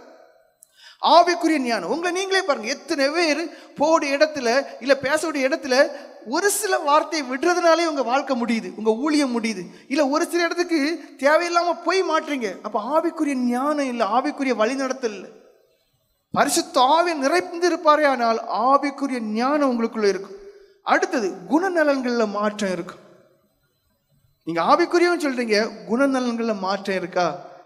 ஆனா இந்த குணநலன்கள்ல மாற்றம் இல்லாததுனால அதே பழைய பிறவி குணம், பழைய ஜென்ம சுபாவம், பழைய குணங்கள் இருக்கிறதுனாலேயே நீங்க வீழ்ச்சி அடைறீங்க. உண்மையாகவே தேவன் எங்களுக்குள்ளே வாசமா இருக்கிறனா நீங்கள் தேவனாலே பிறந்தவர்கள். தேவனாலே பிறந்த மனுஷனுக்குள்ளே ஜென்ம சுபாவம் கிரியை செய்ய முடியாது, பழைய மனுஷன் கிரியை செய்ய முடியாது, பாவம் கிரியை செய்ய முடியாது, அடிமைத்தனம் கிரியை செய்ய முடியாது, பலவீனம் கிரியை செய்ய முடியாது. அந்த மனுஷன் மாற்றப்பட்டவன், முற்றிலும் மாற்றப்பட்டவன், புதுப்பிக்கப்பட்டவன், மறுரூபமாக்கப்பட்டவன், தேவனுக்கு மகிமையான சாட்சியாக வாழக்கூடிய பலனுடையவன். பாவம் எந்த விதத்திலும் அவனை அணுக முடியாது. அப்போ உங்களை நீங்க பாருங்க, குணநலன்களை மாற்றம் இருக்கா? மனத்தாழ்மை இருக்கு. எத்தனை பேர்ட்ட மனத்தாழ்மை இருக்கு? எத்தனை பேருக்கு மனத்தாழ்மை இருக்கு? எத்தனை பேருக்கு கீழ்ப்படிய முடியுது? எத்தனை பேருக்கு பொறுமை இருக்கு? எத்தனை பேருக்கு சகிக்க முடியுது? குணநலன்ல மாற்றம் இல்லையா? அனுபவம் இல்லை. அடுத்தது மனம் புதுப்பிக்கப்பட்டதான ஒரு அனுபவம். அந்த மனம் தேவனை தேடும், வேதத்தை வாசிக்க தோணும். இப்போ ஒரு அதிகாரம் வாசியான்னு சொல்றது அது நீங்க ஊழியக்காரங்களா இருக்கிறதுனால நீங்க வாசிக்கணும், வாசிக்கிறதுனால உங்களுக்கு வேத அறிவு வரும்னு சொல்றோம். ஆனா எத்தனை பேர் தினமும் ஒரு தாகத்தோடு வாசிக்கிறீங்க வேதத்தை? எத்தனை பேர் தினமும் தாகத்தோடு வாசித்து தியானித்து தம் வாழ்க்கையில ஒப்பிட்டு அந்த அனுபவம் இல்லைன்னா அதுக்காக ஜெபம் பண்றீங்க? அந்த அனுபவம் உள்ள மனுஷன் தான் பரிசுத்த ஆவியினால் நடத்தப்படக்கூடிய மனுஷன். ஏன்னா வேத வாக்கியங்கள் எல்லாமே தேவ ஆவியினால் அருளப்பட்டிருக்கு. அப்ப ஆவியானவர் உங்களுக்குள்ள இருப்பாரே, ஆனா அவர் உங்களை ஃபுல்லாக என்ன செய்வார்னா அந்த வேதத்தோட ஒன்றிணைப்பார். வேதத்துக்கு மேல தாகம் தருவார், வாஞ்சை தருவார். கிடைக்கிற நேரத்தில் என்ன பண்ணணும்னு தெரியலையா, வேதத்தை படிக்க வைப்பார். ஏன்? அது அவ்வளவும் சத்தியம். அப்ப இந்த வேத அறிவு எல்லாம் உள்ள போகும்போது தெய்வீக ஞானத்தோடு நடப்பீங்க. எப்படி பேசணும், எப்படி செயல்படணும், எல்லாம் அங்கே இருக்கு. ஆனா இப்போ வேதத்தை திறந்து படிக்கிறதே ஊழியக்காரர்களாகிய உங்களுக்கு அது கசப்பா இருக்கு. அப்ப அனுபவம் என்ன? தேவ ஆவி இல்லை, உலகத்தின் ஆவி உள்ள இருக்கு. அதனாலதான் உலக காரியங்கள் எல்லாம் செய்தித்தாள் போல எல்லாம் அறியதுக்கு விருப்பம். அங்க அங்க அங்க அங்க இங்க எல்லாம் அறிஞ்சிடும். வேதத்தில் உள்ளது அறிய விருப்பம் இருக்கா? விருப்பமே இருக்கா? பரிசுத்த ஆவியுடைய தன்மையை நீங்க பாருங்க. ஆவியான உங்களுக்குள்ள இருந்தா இதுல விருப்பத்தை தருவார். அடுத்தது சுயத்தை மறக்கக்கூடிய ஒரு அனுபவம் தருவார். பரிசுத்த ஆவி உங்களுக்குள்ள இருந்தா சுயம் மறக்கப்படும். சுயமான காரியங்கள், சுயத்தை விரும்பக்கூடிய காரியங்கள் உங்களுக்கு விருப்பமாகவே இருக்காது. இப்போ உங்க வாழ்க்கையை நீங்க பாருங்க, ஃபுல்லா சுயம். தனக்கு தோணுனா போவேன், இல்லைன்னா போக மாட்டேன். பரிசுத்த ஆவியினுடைய பலன் உங்களுக்குள்ள இருக்கு. பரிசுத்த ஆவியினுடைய பலன் உங்களுக்குள்ள இருக்குமே, ஆனால் கீழ்ப்படிதல் இருக்கு. அந்த சுயம் சாகணும். பரிசுத்த ஆவியான உங்களுக்குள்ள இருப்பாரு, ஆனால் பூரண கீழ்ப்படிதல் இருக்கும், புரிந்துகளுடைய மனநிலை இருக்கும், சுயம் அப்படியே சாகும். அடுத்தது கெட்ட பழக்கங்கள் இருக்காது. இப்போ ஒரு சிலர்லாம் நீங்க பாருங்க, ஆவிக்குரியவங்க சொன்னாலும் கூட ஒரு சில கெட்ட பழக்கங்கள் இருக்கு. கெட்ட பழக்கங்கள் இந்த விடுதலை இருக்கும். ஆவியானவர் உங்களுக்குள்ள இருந்தால் விடுதலை இருக்குன்னு சொல்லியிருக்கு. அது கெட்ட பழக்கங்கள் இருக்காது. அது சிந்தனையில் இருக்கலாம், எண்ணங்களில் இருக்கலாம், இல்லை ஒரு சில இடைபடுறதில் இருக்கலாம். வெளியில் மற்றவங்களுக்கு தெரியாது, ஆனால் உங்களுக்கு தெரியும். என்னால் கண்டுபிடிக்க முடியாது, கூட இருக்கலாம் கண்டுபிடிக்க முடியாது, ஆனால் உங்களுக்குள்ளே இருக்கும். உங்களுக்குள்ளே இருக்கும். அது ஒன்றுமே அங்கே இருக்காது. உள்ளான ஒரு சமாதானம் இருக்கு. உள்ளான சமாதானம் இருக்கு. இப்போ அதுதான் அநேகிட்ட இல்லை. ஆவியானவர் உங்களுக்குள்ள இருப்பாரே, ஆனால் அந்த வழி நேரத்தில் இருக்குமே, உள்ளான சமாதானம் இருக்கும். தேவ சித்தத்தை நீங்க அறிந்துக்கிடுவீங்க, தேவ சித்தத்தை புரிஞ்சுக்கிடுவீங்க, தேவ சித்தத்தையே செய்ய தோணும் உங்களுக்கு எப்பவுமே. அதாவது தேவசித்தம் செய்யணும், தேவசித்தம் செய்யணும், தேவசித்தம் செய்யணும். அதான் ஆவியானவர் கிரியம். அதாவது கற்பனைகள் மேல் கற்பனை. அது பாரமா யாருக்கு இருக்கோம்னா ஆவிக்குரியவனா இல்லாதவங்களுக்கு. ஆனா நீங்க ஆவிக்குரியவங்களாய் மாறி பாருங்க, உங்களுக்கு எந்த கற்பனையுமே கஷ்டமா இருக்காது. ஏன்னா ஆவிக்குரியவனா மாறும்போது ஆவியானவர் தான் கற்பனையில கொடுத்தார். அந்த கற்பனைகளின்படியே இந்த ஆவி ஆத்மா சரீரத்தை ஒவ்வொரு உறுப்பையும் அப்படியே அட்ஜஸ்ட் பண்ணி கொண்டு போயிடுவார். சுயம் அப்படியே செத்து போகும். பூரண கீழ்ப்படிதலோடு இருப்பீங்க. தேவசித்தம் சந்தோஷமா செய்வீங்க. அடுத்தது ஆவியானவர் உங்களுக்குள்ள இருப்பார், ஜெபத்தின் மீது தாகம் இருக்கும். அடுத்த காரியம் யோவான் சுவிசேஷம் 15:2 அதாவது இதுவரைக்கும் ஆவியானவருடைய காரியத்தை குறித்து சொன்னேன், அதுக்கு இடம் கொடுங்க அப்படின்னு. இது மிகுதியாக கனி கொடுக்கணும், என்ன செய்யணும்னு வாசிங்க. ஏனெனில் கனி கொடாதிருக்கிற கொடி எதுவோ அதை அவர் அறுத்து போடுகிறார். கனி கொடுக்கிற கொடி எதுவோ அது அதிக கனிகளை கொடுக்கும்படி அதை சுத்தம் பண்ணுகிறார். பாருங்க, இந்த ஒரு வார்த்தையை பாருங்க, அதிக கனிகளை கொடுக்கும்படி. அது ஊழியக்காரங்க சொல்லும் போது நம்ம ஒவ்வொருத்தரும் இருக்கிற பிரகாரமாகவே இருந்தா தேவன் உங்களை குறித்து சந்தோஷப்பட மாட்டாங்க. அதாவது ஒரு குழந்தை இருக்குது, அந்த குழந்தைய அவ்வளோ கொஞ்சுவாங்க, அவ்வளோ தூக்கி கொஞ்சம் கொண்டாடுவாங்க. ஆனால் 10 வருஷம் ஆகியும் குழந்தையா இருந்துச்சுன்னா அந்த பெற்றோர்கள் அதுக்கப்புறம் துக்கப்பட ஆரம்பிச்சிருவாங்க. 20 வருஷம் ஆகி அந்த குழந்தையாக இருந்தால் பெற்றோர்கள் துக்கப்பட ஆரம்பிச்சிருவாங்க. ஏன் சமுதாயமே துக்கப்படும். அப்போ அதே போலதான் நீங்க ஊழியக்காரங்க என்று சொல்றீங்க, ஆவிக்குரிய என்று சொல்றீங்க, ஆனா கனி கொடுக்கல, அல்லது கொடுக்கக்கூடிய கனி எப்படி இருக்கு? ஒரு பிரசங்கம் இல்லை எங்கேயாவது ஜோம் ஒன்றும், அதாவது கனி இல்லாத, இல்லை கனியினாலும் அது ஒரு சைஸ்ல அப்படி இருக்குமே, ஆனால் தேவன் துக்கப்படக்கூடியதா இருக்கிறார். உங்களுடைய வாழ்க்கையில ஒரு வளர்ச்சியை விரும்புகிறார் தேவன். 5 தாலந்து உள்ளவன் இன்னும் 5 தாலந்த பெற்ற பிறகுதான் சொல்றாரு உண்மையுள்ள ஊழியக்காரன் என்று சொல்லுகிறார். நீ உண்மையுள்ள உக்ரானக்காரன் என்று சொல்லுகிறார். 2 தாலந்த பெற்றவன் இன்னும் 2 உருவாக்கும் போதுதான் சந்தோஷப்படுகிறார். ஆனா நம்மள அநேகர் எப்படி இருக்கிறோம்? ஒரு தாலந்து உடைய மனுஷனை போல இருந்துட்டு பயங்கர கிருத்திரம் பிடிச்சவங்களா இருந்துட்டு, ஆண்டவரே நீர் அவங்கள போல என்னை ஸ்தானத்தில் வைக்கல, அவங்கள போல எனக்கு கிருபை தரல, அவங்களே போல வரத்தை தரல, அதனால நான் இப்படிதான் இருக்க முடியும். நீ தப்பு பண்றீங்க. நீ அவங்கள போல படிப்பை ஏன் ஒப்பிட்டு பார்க்குற? படிப்பு முக்கியம் இல்லை. அவங்கள போல தாழ்ந்தைய ஒப்பிட்டு பார்க்காத. உனக்குன்னு ஒரு கிருபை வச்சிருக்கிற. ஞானம் இல்லையா? ஞானம் தருவார். திறமை இல்லையா? திறமை தருவார். நீ செய்ய வேண்டிய ஒன்னே ஒண்ணுதான், சாலமோனை போல ஆண்டவர்கிட்ட கேட்கணும். உங்களை கொண்டு வந்த தேவன் உங்களுக்கு எல்லாவற்றையும் தந்திருக்கிறார். நீங்க தான் அந்த 5 இன்னும் 5 மாத்து. நீங்க தான் அந்த 2 இன்னும் 2 மாத்து. நீங்க அந்த ஒன்னோடு வச்சுட்டு இருக்கிறீங்க. மிகுந்த கனி கொடுக்கணும். அப்ப மிகுந்த கனி கொடுக்கணும்னா முதல்ல ஜெபத்துல உண்மை உள்ளவங்களா இருக்கணும். ஏன்னா நமக்கு எல்லாமே அவர் தானே. ஆனா நான் புரிஞ்சுக்கிட்டது, மிகுந்த கனி நீங்க கொடுக்கணுமா, முதல்ல நம்ம எல்லாமே உடைய அந்த தேவனிடத்துல இருந்தா பெற்றுக்கொள்ள முடியும். அவர் தான் ஐஸ்வர்ய சமணர், கொடுக்கும்போது குறையாதவர். அப்போ அவர்கிட்ட இருந்து தான் நம்ம பெற்றுக்கொள்ள வேண்டும். அவர்கிட்ட தான் நீங்க நெருங்கணும். மிகுந்த கனி நீங்க கொடுக்க வேண்டுமே ஆனால் நீங்க அவரிடத்தில் நெருங்க வேண்டும். அப்படின்னா முதல் காரியம் ஜெபத்தில் உண்மை உள்ளவர்களாக இருக்கணும். ஜெபத்தில் வெளிவேடம் இல்லாதவர்களாக, ஜெபத்தில் மாய்மாலம் இல்லாதவர்களாக இருக்கணும். இப்போ மத்தேயு 23:14 சொல்லுது, பார்வைக்கு நீண்ட ஜெபம் பண்ணாரு. அப்போ அந்த ஜெபத்துல உண்மை உள்ளவங்களா இருக்கிறீங்களாங்க நீங்க முக்கியம் பார்க்கணும். எப்படி என்னை அழைத்திருக்கிறார், நான் வந்து 2 வருஷம் ஆயிடுச்சு, வந்து 3 வருஷம் ஆச்சு, வந்து 15 வருஷம் ஆச்சு, வந்து 20 வருஷம் ஆச்சு, நான் மிகுந்த கனி கொடுக்கிறவனா இருக்கிறேனா? அப்போ எல்லாமே அவரிடத்துல இருக்கு, என்கிட்ட ஒண்ணு இல்லைன்னு சொல்றேன்னா அவர்கிட்ட கேட்கணும். அப்போ ஜெபத்துல உண்மையா இருக்கணும். பார்வைக்கு நீண்ட ஜெபம் அவங்க பண்ணுனாங்க, அதே போல இல்லாம நான் ஜெபம் பண்ண வந்துட்டாலே ஒரு மன உடையவனா இருக்கணும், பாரம் உடையவனா இருக்கணும், என் நிலைமை அறிஞ்சவனா இருக்கணும், என் பலவீனத்தை குறித்து வெட்கப்படக்கூடியவனா இருக்கணும். ஐயோ நான் வந்து இத்தனை வருஷம் ஆகிட்டு, ஆனா இன்னும் இந்த பலவீனம் என்னை தாக்குதே, இன்னும் அந்த அடிமத்தனத்தின் ஆவி என்னை மேற்கொள்ளுதே, அதை நினைச்சு அழ தெரியணும், கண்ணீர் அடிக்க தெரியணும், புலம்ப தெரியணும், கண்ணீரோடு தான் வெளியே போகணும். அப்படி ஜெபத்துல உண்மை உள்ளவங்களா இருந்து பாருங்க, நீங்க கனி கொடுக்காம இருக்கவே முடியாது. ஏன்னா ஆசீர்வதிக்கிற தேவன்றதை நீங்க பேசிட்டு இருக்கிறீங்க, ஜெயம் கொள்ளுகிற தேவன் தான் பேசிட்டு இருக்கிறீங்க. என்னால கூடாத அதிசயமான காரியம் ஒன்று இல்லை என்று சொன்ன சர்வ வல்லமுள்ள தேவனிடத்துல நீங்க பேசுறீங்க. எனக்கு இறங்கும் எனக்கு இறங்கும்னு கேட்கும் போது இறங்காம முடியாது. தாயாரை பார்த்து சொன்னார், உன் விசுவாசம் பெரியது, நீ விரும்பினபடியாக கடவுள். அது உண்மை. ஜெபத்தின் மீது விசுவாசம் உங்களுக்குள்ள இருக்குமே ஆனால், தேவன் மீது விசுவாசம் இருக்குமே ஆனால், ஜெபத்திலே உண்மை உள்ளவர்களாக இருப்பீர்களே ஆனால், நீங்க இப்பவுமே மிகுந்த கனி கொடுக்கக்கூடியவங்களா இருப்பீங்க. அப்படின்னா அர்த்தம் என்ன? உங்க ஜெப ஜீவியத்தில் நீங்க உண்மை உள்ளவங்களா இல்லை, ஆனா ஜெபத்துல உண்மை உள்ளவங்களா இருக்கிறீங்களான்ற மட்டும் பாருங்க. உண்மை உள்ளவங்க எப்படி? தன் நிலைமைகளை உணர்ந்து கண்ணீரோடு ஜெபம் பண்ணி பாருங்க. டெய்லி அந்த கதவை தட்ட தட்ட தட்ட திறக்காதா திறக்கும், கேளுங்கள் கொடுக்கப்படுன்ட்டாரு. தட்டுனியா திறக்கப்படும். அப்ப ஏன் நான் மிகுந்த கனி என் ஊழியத்துல வந்து கொடுக்கல? என் ஜெபத்துல உண்மையில நான் தைரியமா சொல்லுவேன். அடுத்து உபவாசத்துல உண்மை உள்ளவங்களா இருங்க, மிகுந்த கனி கொடுக்கலாம். ஏன் அதை எங்க கொண்டு வரா? பலவீனப்படுத்தக்கூடிய ஆவி இருக்குது, அடிமைத்தனப்படுத்தக்கூடிய ஆவி இருக்குது. 2 வாரம் நல்லா இருக்கேன், கீழே தள்ளுதே 3வது வாரம் அந்த ஆவி இருக்கு. உபவாசம் பண்ணி பாருங்க, உபவாசத்துல உண்மை உள்ளவங்களா இருந்து பாருங்க. இந்த வகை பிசாசு ஜெபத்தினாலும் உபவாசத்தினாலும் அல்லாமல் போகாதுன்னு இருக்கு. ஆண்டவரே சொல்லிட்டார். அப்ப உங்களுக்கு உபவாசம் வச்சிருக்கேன், சோம்பலின் ஆவி பிடிச்சிருக்கா, தூக்கத்தின் ஆவி பிடிச்சிருக்கா, கசப்பின் ஆவி பிடிச்சிருக்கா, பொறாமையின் ஆவி பிடிச்சிருக்கா, வைராக்கியத்தின் ஆவி பிடிச்சிருக்கா, குறை சொல்லுகிற ஆவி பிடிச்சிருக்கா, அடுத்தவங்களையே பார்க்கக்கூடிய ஆவி பிடிச்சிருக்கா, இல்ல பலவீனத்தின் ஆவி பிடிச்சிருக்கா, இல்ல அடிமைத்தனத்தின் ஆவி பிடிச்சிருக்கா, அல்ல இச்சையின் ஆவி பிடிச்சிருக்கா? உபவாசத்துல உண்மை உள்ளவங்களா இருங்க. உபவாசத்துல உண்மையா இருக்கிறீங்களா? இல்ல. ஏன்னா உங்களை ஆட்கொண்டு உங்களை பலவீனப்படுத்தி உங்களை அடிமைப்படுத்தி ஒரு ஊழியக்காரி நான் விடுதலை பெற்றேன் என்று சொல்ல முடியாத அளவுக்கு வச்சிருக்கக்கூடியதான அந்த ஆவியை கண்டுபிடிச்சு அதுக்காக தேவ சமூகத்தில் அழுது கண்ணீர் வடித்து புலம்பி விடுதலை பெறதுக்கு விருப்பம் இருக்கா? இல்ல. விசுவாசம் இல்லை, விடுதலை இல்லை.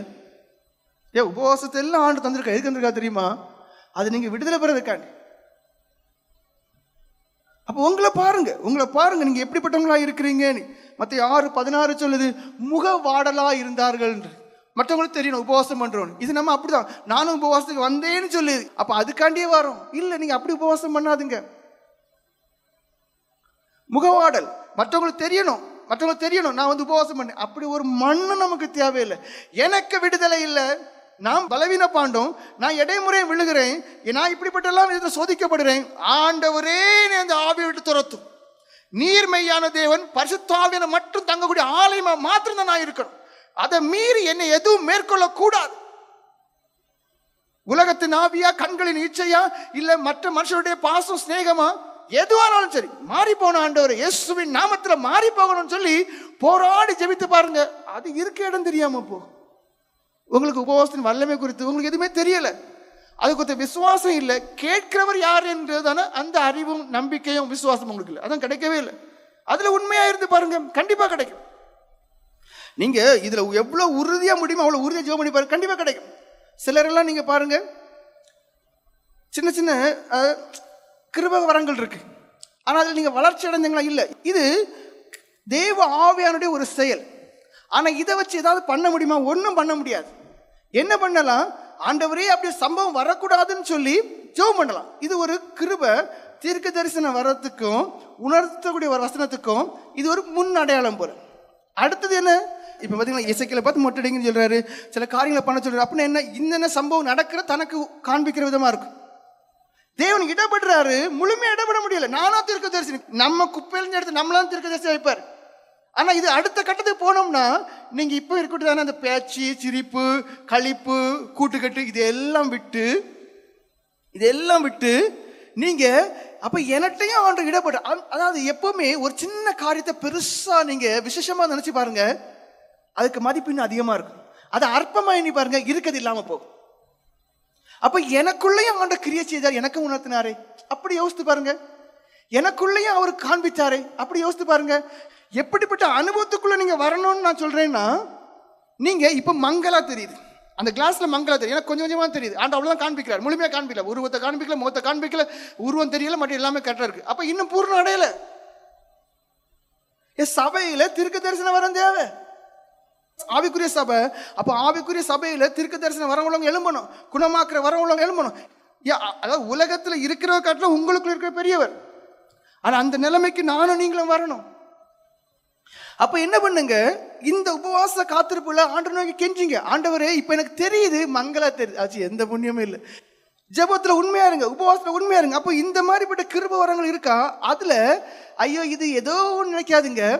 அவர் உங்களை இன்னும் பலப்படுத்தி ஆசீர்வதித்து உயர்த்தி உயர்ந்த இடத்துல வைக்க விரும்புறாரு. நீங்க செய்ய வேண்டியதெல்லாம் உங்களை வெறுங்க, உங்களை அருவருங்க, உங்களை வெறுமையாக்குங்க, உங்களை தனிமைப்படுத்துங்க, உங்களை பரிசுத்தப்படுத்துங்க, உங்களை தேவனுக்குள்ளாக்குங்க. நீங்க தேவனோட ஐக்கியமாகுங்க, நீங்க தேவனோட ஒன்றாகுங்க. தெளிவா பார்க்கலாம், தெளிவா கேட்கலாம், தெளிவா இருக்கும், துல்லியமா இருக்கும், நாளும் தெரியும். ஏன் தடுத்து நிறுத்தவும் முடியும். என்ன செய்யலாம்? தடுத்து நிறுத்தவும் முடியும். நீதிமான் பண்றதான ஜெபம், ஊக்கமான ஜெபம் கேட்கப்படும், நிறுத்தப்படலாம். சில நேரம் அவருடைய தேவ சித்தம், அது நமக்கு ஒண்ணுமே பண்ண முடியாது. அப்ப உபவாசத்துல உண்மையா இருங்க. இனியாவது உபவாசத்துல எதுக்காண்டி ஜெபம் பண்ண நிறைய காரியம் சொல்றேன், கர்த்தர் கிருபையினால.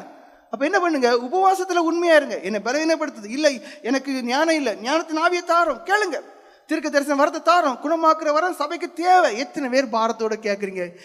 பிசாசுகளை துரத்தோட வரத்தை கேளுங்க.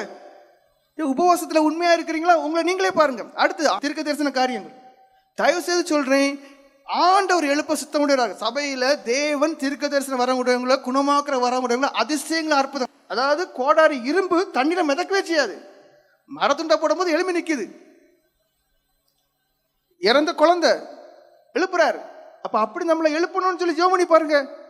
உண்மையில சொல்றேன், உங்க நிமித்தம் சபை நல்லா இருக்கும், உங்க நிமித்தம் நான் பெருமைப்படுவேன். தீர்க்க தரிசன காரியம் ஒரு குழப்பம் வருதா, 4 இருந்தாலும் ஜெபம் பண்ணுங்க, அங்க ஆண்டவர் கிரிச்சுவார். அப்ப அப்படி நமக்கு இருந்துச்சு, நான் ஒரு காரியம் சொல்லுவேன், இதுக்கு செய்யுங்க, ஜெபம் பண்ணுங்க சொல்லுவாங்க, காரியம் கரெக்டா இருக்கும். அப்ப ஜெபம் பண்ணுங்க. கிருபையும் வரங்களையும் வல்லமைகளையும் அவர் தரதுக்கு சித்தமுடையா இருக்கிறார். நீங்க செய்ய வேண்டிய ஒன்னே ஒண்ணுதான், உங்களை ஆண்டுக்கு ஒப்பு கொடுங்க. துப்புராவதுக்கு, பரிசுத்தமாவதுக்கு, தேவசத்துக்கு உட்பட்ட விதத்தில் உங்களுடைய ஆவி ஆத்மா சரீரம் அடங்கி இருப்பதற்காக நீங்க ஒப்பு கொடுங்க. எல்லா கிருபையும் தருவார். உபவாசத்துல உண்மையா இருங்க. அப்ப மிகுந்த கனி கொடுக்கலாம், மிகுந்த கனி கொடுக்கலாம். அடுத்தது ஆராதனையில உண்மை உள்ளவங்களா இருங்க. 3 ஒண்ணுதான், கொஞ்சம் வித்தியாசப்படுத்தி சொல்றேன், அவ்வளவுதான். ஆராதனையில உண்மை உள்ளவங்களா இருங்க. ஆராதனைக்கெல்லாம் வாரம் அந்த பாட்டு பாடும்போது எத்தனை பேரால ஒரு பாட்டு பாடும்போது ஒரு மனமா பாட முடியுது? ஆராதனையில உண்மை உள்ளவங்களா இருங்க. அதாவது மத்திய 15:8 வாயினால துதிக்கிற, வாயினால இந்த ஜனங்கள் துதிக்கிறாங்க, இருதயமோ எங்கேயோ இருக்கு. அப்ப உங்க இருதயம் எங்க இருக்குன்னு தான் நீங்க பாருங்க, உள்ள நுழையாது. அப்ப ஆண்டவரே இந்த பிரசங்கம் என் மனசுல பதியணும், அந்த வேத வசனம் எனக்கு மனசுல பதியணும். நல்ல விதையை போல நல்ல நிலம் உள்ள இடம் உள்ளதான இடமா இருக்கணும்.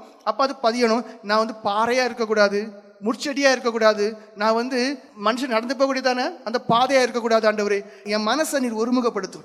வசனம் அறியக்கூடிய அந்த வேத வார்த்தைகள் நல்ல நிலத்தை போல என் இதயத்துல பதியணும், அது ஆழமா பதியணும். நான் எந்த சூழ்நிலை வைத்து காப்பாற்றணும், சோதனையை மேற்கொள்ளக்கூடாது, உலக இச்சைகள் மேற்கொள்ளக்கூடாது. அப்படியெல்லாம் சொல்லி ஜெபம் பண்ணிட்டு அதுக்கு பிறகு ஆண்டவரே காத்திருப்பூர் 1:30 மணிக்கு வர, ஆண்டவரே அது எனக்கு ஒரு மனமா ஜெபம் பண்ண முடியாது, எனக்கு ஜெபாவி இல்லை, ஜெப சிந்தை இல்லை, என்னை குறித்த உணர்வும் இல்லை, எதுக்கு ஜெபம் பண்ணுன்னு தெரியல, எனக்கு அழுகையை தாரம், கண்ணீரை தாரம், நொறுங்குண்ட இதயத்தை தாரம், நறுங்குண்ட ஆவியை தாரம், விண்ணப்பத்தின் ஆவியை தாரம், பாடுகளை நினைக்கூடிய கிருபையை தாரம், மற்ற மக்கள் மீது ஒரு ஆத்ம பாரத்தை தாரம், அதுக்கு ஒரு ஜெபம் பண்ண கிருபை தாரம், அதுக்கு ஒரு சிந்தனை தாரம் சொல்லிட்டு அந்த ஆறுதல குப்புன்னு இருந்து பாருங்க, நல்லா இருக்கும். அப்படி நீங்க ஜெபம் பண்ணி பாருங்க, அந்த ஜெபத்துல ஒரு மாற்றம் கண்டிப்பா தரும். ஏன்னா நம்ம அவர்கிட்ட கேட்கிறோம், கேளுங்கள் கொடுக்கப்படும், நிச்சயம் தருவார். இன்னைக்கு நாளைக்கே தருவார், தொடர்ந்து தருவார். அப்ப ஆராதனையில உண்மை உள்ளவங்களா இருங்க. இருதயபூர்வமாய் தேவனை ஆராதிச்சு பாருங்க, அந்த ஆராதனை ரொம்ப விசேஷமா இருக்கும். அடுத்தது அதே யோவான் 15:2 கடைசி பாகத்தை வாசிங்க. கனி கொடுக்கிற கொடி எதுவோ அது அதிக கனிகளை கொடுக்கும்படி அதை சுத்தம் பண்ணுகிறார். சுத்தம் பண்ணுகிறார். இப்ப மிகுந்த கனி கொடுக்கணும், அதுக்கு அவரிடத்துல நெருங்கணும், ஏன்னா அவர் தான் ஆசீர்வதிக்கக்கூடியவர். அப்போ நம்ம ஒரு சில காரியங்களை சொன்னேன். அடுத்து சுத்தம் பண்ணுகிறார் என்று சொல்லப்படுது. நீங்க கனி கொடுக்கணுமா, அதுல தேவையில்லாத வள்ளி கொடிகள் தேவையெல்லாம் சுத்தி இருக்கும். கனி கொடுக்க முடியாது, வளர முடியாது, படர முடியாது, கனி கொடுக்க முடியாது. அப்போ சுத்தம் பண்ண வேண்டியது. இப்ப ஏன் நீங்க மிகுந்த கனி கொடுக்கலன்னா சுத்தம் பண்ண இடம் கொடுக்கல. எத்தனை பேர் தேவனுக்கும் எனக்கும் உண்மையா இருக்கிறீங்க? சுத்தம் பண்ணுகிறதுக்கு எத்தனை பேர் உங்களுடைய ஆவி, ஆத்ம, சரீரம், சிந்தனைகள், எண்ணங்கள், செயல்கள், நினைவுகள், பேச்சுகள் இதெல்லாம் அவர் சமூகத்தில் படைக்கிறீங்க? இல்ல, நீங்க படைக்கல, சொல்லல, வெளிப்படுத்தி காண்பிக்கல, மறைக்கிறீங்க. அந்த இடங்களை சொல்லவே விருப்பப்படல. சுத்தம் பண்ண முடியுமா? முடியவே முடியாது. சுத்தம் பண்றதுக்கு நீங்க இடமே கொடுக்கல. உண்மை உள்ளவங்களா ஜெபத்தில் இருக்கிறீங்களா? உண்மையா இருதயத்துல என்ன வந்து போச்சு, ஒரு இச்சைக்குரிய எண்ணம் வந்து போச்சு, இச்சைக்குரிய பார்வை வந்து போச்சு, இச்சைக்குரிய சிந்தனை வந்து போச்சுன்னு சொல்லி சுத்தம் பண்ண இடம் கொடுக்குறீங்களா? இல்ல, அதெல்லாம் ஒண்ணு இல்லை, அதெல்லாம் மனுஷனா தான் இருக்கும், அதெல்லாம் இருக்கும். அப்ப அவர் கிரியை செய்ய முடியுமா? கிரியை செய்ய முடியாது. அவருக்கு இடம் கொடுத்தா மட்டும்தான் கிரியை செய்ய முடியும். யோவான் 8:36 வாசிங்க. ஆகையால் குமாரன் உங்களை விடுதலையாக்கினால் மெய்யாகவே விடுதலையாவீர்கள். பாருங்க, இயேசு கிறிஸ்து ஒருவர் மட்டும்தான் விடுவிக்கக்கூடியவர். அவர் தான் சுத்தம் பண்ணக்கூடியவர், சுத்தம் பண்ணி விடுவிக்கக்கூடியவர். அப்ப அந்த இயேசு கிறிஸ்துவுக்கே நீங்க இடம் கொடுக்காமல் இருப்பீர்களே ஆனால் அங்க வந்து சுத்தம் உண்டாகாது. சுத்தம் உண்டாகாம இருந்தால் மிகுந்த கனி கொடுக்க முடியாது. யோவான் 8:32 வாசிப்பீர்கள். ஆனால் சத்தியத்தை அறிவீர்கள், சத்தியம் உங்களை விடுதலையாக்கும் இருக்கு. சத்தியத்தையும் அறிவீர்கள், சத்தியம் உங்களை விடுதலையாக்கும் என்றார். அந்த சத்தியம்னா என்ன? இயேசு தான் சத்தியம். யோவான் 14:6 சொல்லுது, நானே வழியும் நானே சத்தியம். அப்போ இயேசுதான் சத்தியம். இயேசுவை அறியும் போதுதான் சுத்திகரிப்பு உண்டாகுது. அப்படின்னு அர்த்தம் என்ன? அவர்கிட்ட நெருங்க நெருங்க நெருங்க நெருங்க, ஜெபத்துல நெருங்க நெருங்க நெருங்க, தேவ பிரசனத்துக்குள்ளாக உள்ளாக உள்ளாக உள்ளாக என்ன ஆகும்னா உள்ள இருக்கிற இருள் கொஞ்சம் கொஞ்சமா மாறும், வெளிச்சம் உண்டாகும். அந்த கசப்பு மாறும், பொறாமை மாறும், இருள் மாறும், மன கடினம் மாறும், கெட்ட இருதயங்களில் எல்லா கெட்ட யோசனைகள் எல்லாம் மாறும். ஏன்? நீங்க சத்தியத்தை அறியறீங்க, சத்தியபரராக இயேசு அறியறீங்க, சத்தியபரராக இயேசுட நெருக்க வைக்கிறீங்க, ஜெபத்துல இன்னும் நெருங்குறீங்க. அவர் உங்களை உணர்த்துவார். நிறைய காரியங்கள் அதிசயமா இருக்கு, அவரே உணர்த்துவார். இதுக்காக ஜெபம் பண்ணு, இதுக்காக ஜெபம் பண்ணு, இதை விட்டு இப்படிதான் இருக்கணும். உணர்த்துவார். ஏன்? அதான் சுத்திகரிப்பு, அதான் சுத்தம் பண்றது. அப்போ உங்களுக்குள்ள என்ன ஆகும்? ஒரு பூர்ணமான ஒரு விடுதலை உண்டாயிரும். ரோமர்கள் நிருபம் 6:22 வாசிங்க. பாவத்திலிருந்து அப்படியே உங்களை விடுதலை பண்ணிடுவார். வாசிங்க. பாவத்திலிருந்து விடுதலையாக்கப்பட்டு போதும். எப்படி? பாவத்திலிருந்து விடுதலை பண்ணிடுவார். நான் உன்னை விடுதலை பண்ணினேன்னு சொல்லுவார். அந்த இயேசு கிறிஸ்துவின் ரத்தத்துக்கு வல்லமை உண்டு, அந்த தேவனுக்கு வல்லமை உண்டு. பாவத்தின் சகல கிரியைகளையும் அடியோடு அகற்றுவதற்காக தான் சிலுவையில் ரத்தம் சிந்தினார். அப்போ அவரிடத்துல நெருங்க நெருங்க, குமாரன் உங்களை விடுதலையாக்கினால் விடுதலையாவீர்கள். அப்படின்னு அர்த்தம் என்ன? குமாரன் விடுதலை பண்ணுகிறவர், இயேசு விடுதலை பண்ணக்கூடியவர். அவர் சுத்தம் பண்றதுக்கு இடம் கொடுங்க ஐயா. மறைக்காதுங்க, ஒளிவு மறை உள்ளவங்களா இருக்காதுங்க, திறந்த இருங்க. இதோ வாசல் படியிலேருந்து கதவை தட்டுவேன். எத்தனை பேர் கதவை பூட்டிட்டீங்க தெரியுமா? உங்க ஜெபத்தை நீங்க பாருங்க. வாசல் படியில் நின்று தட்டுறேன்னு சொல்ற, பாவத்துல இருந்து உங்களை விடுதலை பண்ணுறேன்னு சொல்ற. இயேசு கிறிஸ்துவோட நெருங்க நெருங்க நெருங்க நெருங்க என்ன ஆகும்? பாவத்திலிருந்து விடுதலை பண்ணி. அது வாசிங்க அந்த வசனம் மறுபடியும்.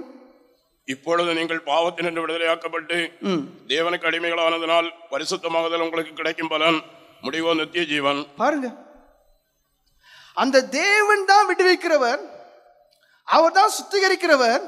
அவரிடத்துல நீங்க நெருங்கும் போது பாவத்திலிருந்து விடுதலை பண்ணிடுவாரு. பண்ணக்கூடியவர், பண்ணி விட்டார். விசுவாசிக்கணும். அதுக்கப்புறம் என்ன பண்ணுறாரு? இன்னும் நெருங்கும் போது அவருக்கு அடிமையாக மாற்றி பரிசுத்தமாக தர்றாரு. நித்திய ஜீவன் உள்ளவர்களாக இருக்கிறார். மிகுந்த கனி கொடுக்கிறவரை மாற்றுறார்.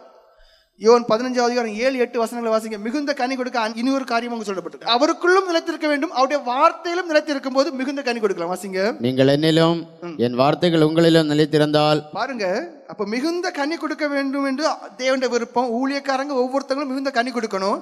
அதுக்கு என்ன பண்ணணும்? ஜெபத்துல எல்லாம் உண்மையா இருக்குன்னு சொன்னேன். அடுத்து என்ன? சுத்திகரிப்புக்கு இடம் கொடுக்கணும், ஏன்னா அவர் தான் விடுவிக்கிறவர்னு சொன்னேன். அடுத்து என்ன செய்யணுமா? நீங்கள் இயேசு கிறிஸ்துக்குள் நிலை நிற்கணும். இப்ப ஜெபம் பண்றதே கஷ்டமா இருக்க, சும்மா இருக்கிற நேரத்துல தேவனுடைய பாடுகளை நினைக்கிறதே கஷ்டமா இருக்க, முடியலன்னு சொல்றிய. அப்ப எங்க நிலைத்திருக்கிறிய? நிலைத்திருக்கிறன்னு அர்த்தம் என்ன? பாடுகளை தியானிக்கக்கூடிய தாகம் இருக்கணும், தியானிக்கக்கூடிய பலன் இருக்கணும், தியானிக்கணும், உணரணும், அந்த வலி வேதனையை உணரணும். அவருக்குள்ள நிலைத்திருக்கணும். அடுத்து என்ன, என் வார்த்தை உங்களில் நிலைத்திருக்க வேண்டும். அப்படின்னா அர்த்தம் என்ன, இந்த வேதத்தின்படி தான் உங்க வாழ்க்கை இருக்கணும். கசப்பு இருக்கக்கூடாதா? இருக்கக்கூடாது. கசப்பு வந்து போச்சா, எனக்கு உன்னை பற்றில கசப்பான என்ன வந்து போச்சு, நீ அன்னைக்கு பேசினாலாம் அதனால எனக்கு ஒன்று கசப்பு வந்து போச்சு, என்னை மன்னிச்சிக்க, அப்படி பேசும்போது முடிஞ்சு போச்சு. இது உள்ளே வச்சிருப்போம். அதான் சொன்னேன், நீங்க ஜெபத்தில் உண்மை உள்ளவங்களா இல்லை. அதான் சொன்னேன், நீங்க தேவன் சுத்திகரிப்பதற்கு நீங்க இடம் கொடுக்கல. காரணம் என்ன, ஆண்டவரே இன்னென்ன சிந்தனை என்னை வந்து மேற்கொள்ளுது, காரணம் என்னால் அவங்கள மன்னிக்க முடியல, சொல்ல முடியல அப்படின்னு சொல்லி ஜெபம் பண்ணி பாருங்க. கண்டிப்பா மன்னிக்கக்கூடியதான பலனையும் அவங்களுக்கு மன்னிப்பு கொடுக்கக்கூடியதான ஒரு சூழ்நிலை அமைச்சு தந்து ஜெயமா தருவார். நீங்க உண்மை உள்ளவங்களா இல்ல, சுத்திகரிக்க இடம் கொடுக்கல. நீங்கள் என்னிலும் என் வார்த்தைகள் உங்களிலும் நிலைத்திருந்தால் நீங்கள் கேட்டுக்கொள்வது எதுவோ அது உங்களுக்கு செய்யப்படும். நீங்கள் மிகுந்த கனிகளை கொடுப்பதனால் என் பிதா மகிமைப்படுவார். போதும். மிகுந்த கனி எப்பதான் கொடுக்க முடியும், நீங்க தேவனுக்குள்ளும் தேவனுடைய வார்த்தையின்படியே உங்களுடைய வாழ்க்கையை அமைத்து கீழ்ப்படிந்து இருப்பீர்களே, ஆனால் மிகுந்த கனி கொடுக்கலாம். நம்ம அதான் ஆண்டு விரும்புறார். 5 தாளம் தந்தையா, நீ 5 இன்னும் கூட்டு, 2 தந்தை 2 கூட்டு, மிகுந்த கனி கொடுக்க முடியல. காரணம் என்ன, அவருக்குள்ள நிலை நிற்கல, வேதத்தின்படி வாழ விருப்பம் இல்லை, அவர் சுத்திகரிக்கிறதுக்கு சுத்தம் பண்றதுக்கு நான் இடம் கொடுக்கல. உங்களை நீங்களே யோசிங்க. அப்படின்னா சுருக்கமா சொல்ல போனா தேவ பயம் இல்லையா உங்களுக்கு? ஊழியக்காரங்க யார் மிகுந்த கனி கொடுக்க முடியும் தெரியுமா? யாருடைய வாழ்க்கை மிகவும் ஆசீர்வாதமா இருக்க முடியும் தெரியுமா? தேவ பயம் உள்ளவங்க. நீதிமொழிகள் 28:14 சொல்லுது, எப்பொழுதும் பயப்படுகிறவன் பாக்கியவான் என்று சொல்லப்படும். எப்பொழுதும் பயப்படும். அதாவது நீங்க சிம்பிளா எடுத்து பாருங்க, நான் நாளைக்கு சந்தோஷமா இருக்கணும், நாளைக்கு நான் சாப்பிடணும்னா இன்னைக்கு வேலைக்கு போனாதான் முடியுங்கிறதான பயம் உள்ளவன் தான் இன்னைக்கு கரிசனையோடு வேலைக்கு போவோம். ஒரு சின்ன ஒரு பயம் தான், ஒரு சின்ன ஒரு எக்ஸாம்பிள் தான் சொல்றேன். அதாவது வேலைக்கே போக விருப்பம் இல்லாதவனா இருந்தா கூட நாளைக்கு நான் நிம்மதியா சாப்பிடணும், நாளைக்கு நான் நிம்மதியா சாப்பிடணும், நாளைக்கு மனைவி பிள்ளைங்க சுகமா இருக்கணும்னா நான் இன்னைக்கு வேலைக்கு போனாதான் முடியுங்கிறதான பயம் உள்ள மனுஷன் கரிசனையோடு என்ன திரும்ப செய்வான், இன்னைக்கு வேலைக்கு போ. அப்ப அதுலயும் ஒரு பயம் இருக்கு. உங்க வாழ்க்கையை நீங்க பாருங்க, உங்களுக்கு தேவ பயம் இருக்கா? ஒன்றும் கிடையாது. தேவன் தானே கடைசி ஆண்டவரே நீ மன்னியும், வலதுபுற கல்லா நீ தான் எனக்கு பெஸ்ட் எக்ஸாம்பிள். அப்படிதான் வண்டி போயிட்டு இருக்கு. தேவ பயமே நம்மள்ட்ட இல்லை. ஆனா எப்பொழுதும் பயப்படுறவன் பாக்கியவான் இருக்கு. அந்த ஒரு அனுபவத்துக்குள்ள நீங்க வந்து பாருங்க, மிகுந்த கனி கொடுக்கலாம். தேவன் எப்போனாலும் உங்களை சுத்திகரிக்கலாம்.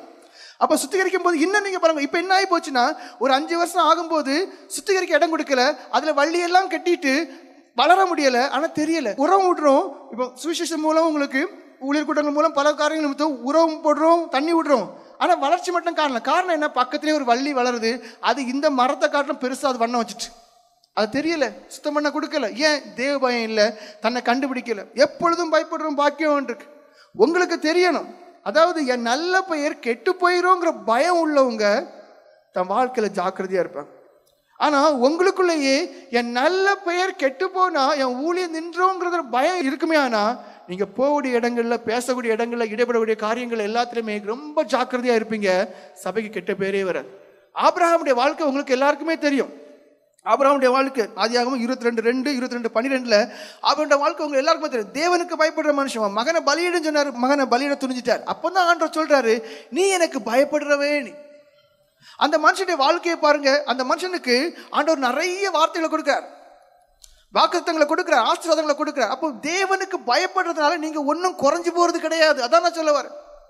விசுவாசத்தின் தகப்பன் என்றதான பேர் கிடைக்குது. தேவனே சொல்றார், நான் ஆபிரகாமின் தேவன் என்று சொல்லி ஒரு மனுஷனை குறித்து சொல்றதுக்கு வெட்கப்படல, மனுஷனை குறித்து சொல்லி பெருமைப்படுறார். அப்ப அந்த அளவுக்கு தேவ பயம் உங்களை ஆசீர்வதிக்கும். யோசிப்பை பாருங்க, அந்த மனுஷனுடைய வாழ்க்கையில அந்த மனுஷன் தேவனுக்கு பயந்தான் என்று உங்களுக்கே தெரியும். ஆதியாக 39:9 அவன் தேவனுக்கு விரோதமா நான் எப்படி பாவம் செய்ய முடியும்னு சொல்லி விலகி ஓடுறான். ஆனா அப்படி விலகி ஓடுறதுனால அந்த மனுஷனுக்கு ஆசீர்வாதத்தை நீங்க பாருங்க. ஆதியாக 39:2-3 வாசிங்க. முதல்ல கர்த்தர் அவனோடு கூட இருந்தார்னு சொல்லப்படுது. வாசிங்க. கர்த்தர் யோசேப்போடு இருந்தார், அவன் காரிய சித்தி உள்ளவனானான். பாருங்க, தேவன் உங்களோடு கூட இருப்பார். எதுக்கு நான் தேவ பயம் உள்ளவனா இருக்கணும்? என் மலையே வந்தாலும் கிருபையினால தாங்குவாரியா?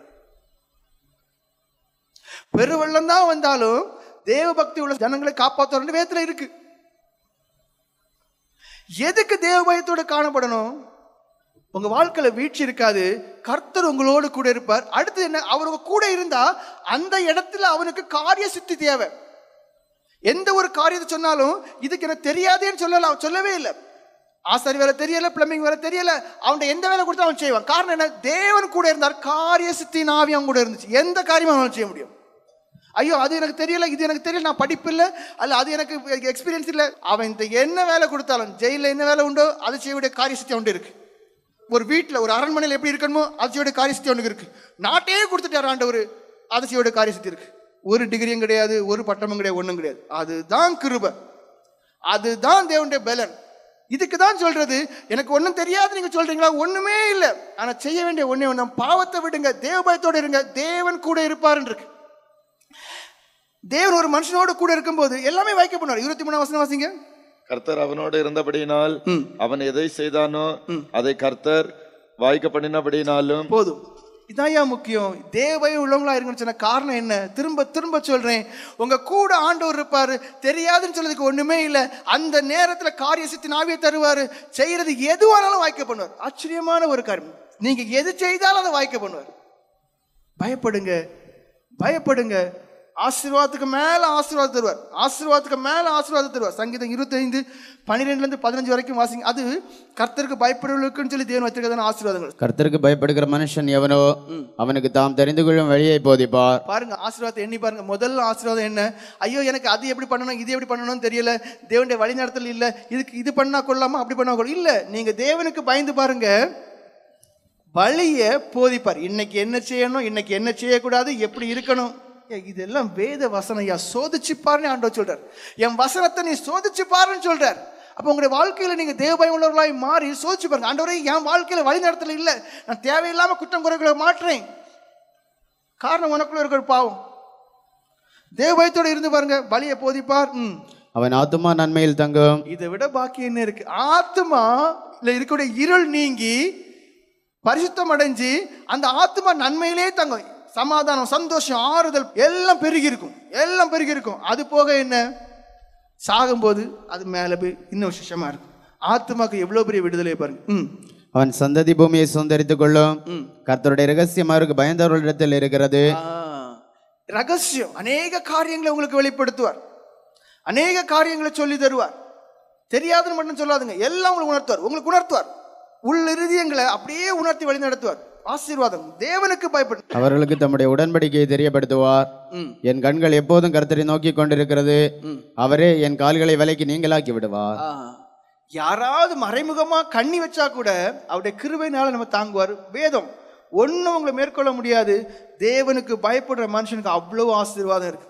நீங்க ரொம்ப சோர்ந்து போயிடக்கூடாது. அதுன்னு சொல்லி ஒரு சில வசனங்களை சொல்றேன். மிக தீர்க்கதரிசன புஸ்தகம் 2:13 வசனம் வாசிங்க. தடன்னு எதுவுமே சொல்லாதுங்க. தடைகளை நீக்கி போடுகிற அவருக்கு முன்பாக நடந்து போகிறார். அவர்கள் தடைகளை நீக்கி வாசலால் பிரவேசித்து கடந்து போவார்கள். அவர்கள் ராஜா அவர்களுக்கு முன்பாக போவார், கர்த்தர் அவர்கள் முன்னணியில் நடந்து போவார். அதாவது இன்னைக்கு உங்களை ஆண்டுக்கு ஒப்பு கொடுங்க. தடைன்னு சொல்லாதுங்க. நீங்க தான் தடை. நீங்க தேவனுக்கு ஒப்பு கொடுக்கல, நீங்க அனுபவத்துக்கான கதற வேண்டிய பிரகாரம் ஆளல, கேட்கல, கிடைக்கல. உங்களுக்கு முன்னாடி போகக்கூடிய ஒரு தேவனாக நீங்க உடனே இருக்கிறீங்க. நம்முடைய தேவன் சூழ இருக்கிறவர், நமக்கு முன்பாக போகக்கூடிய தேவன். ஏன் தடை வந்துச்சு? அவர் தான் முன்னாடி போனார், அவர் தான் பண்ணினார், அவர் தான் எல்லாத்தையும் ஜெயமா தந்தார். தடையை நீக்கக்கூடிய அவர் தான். அப்போ தனிப்பட்ட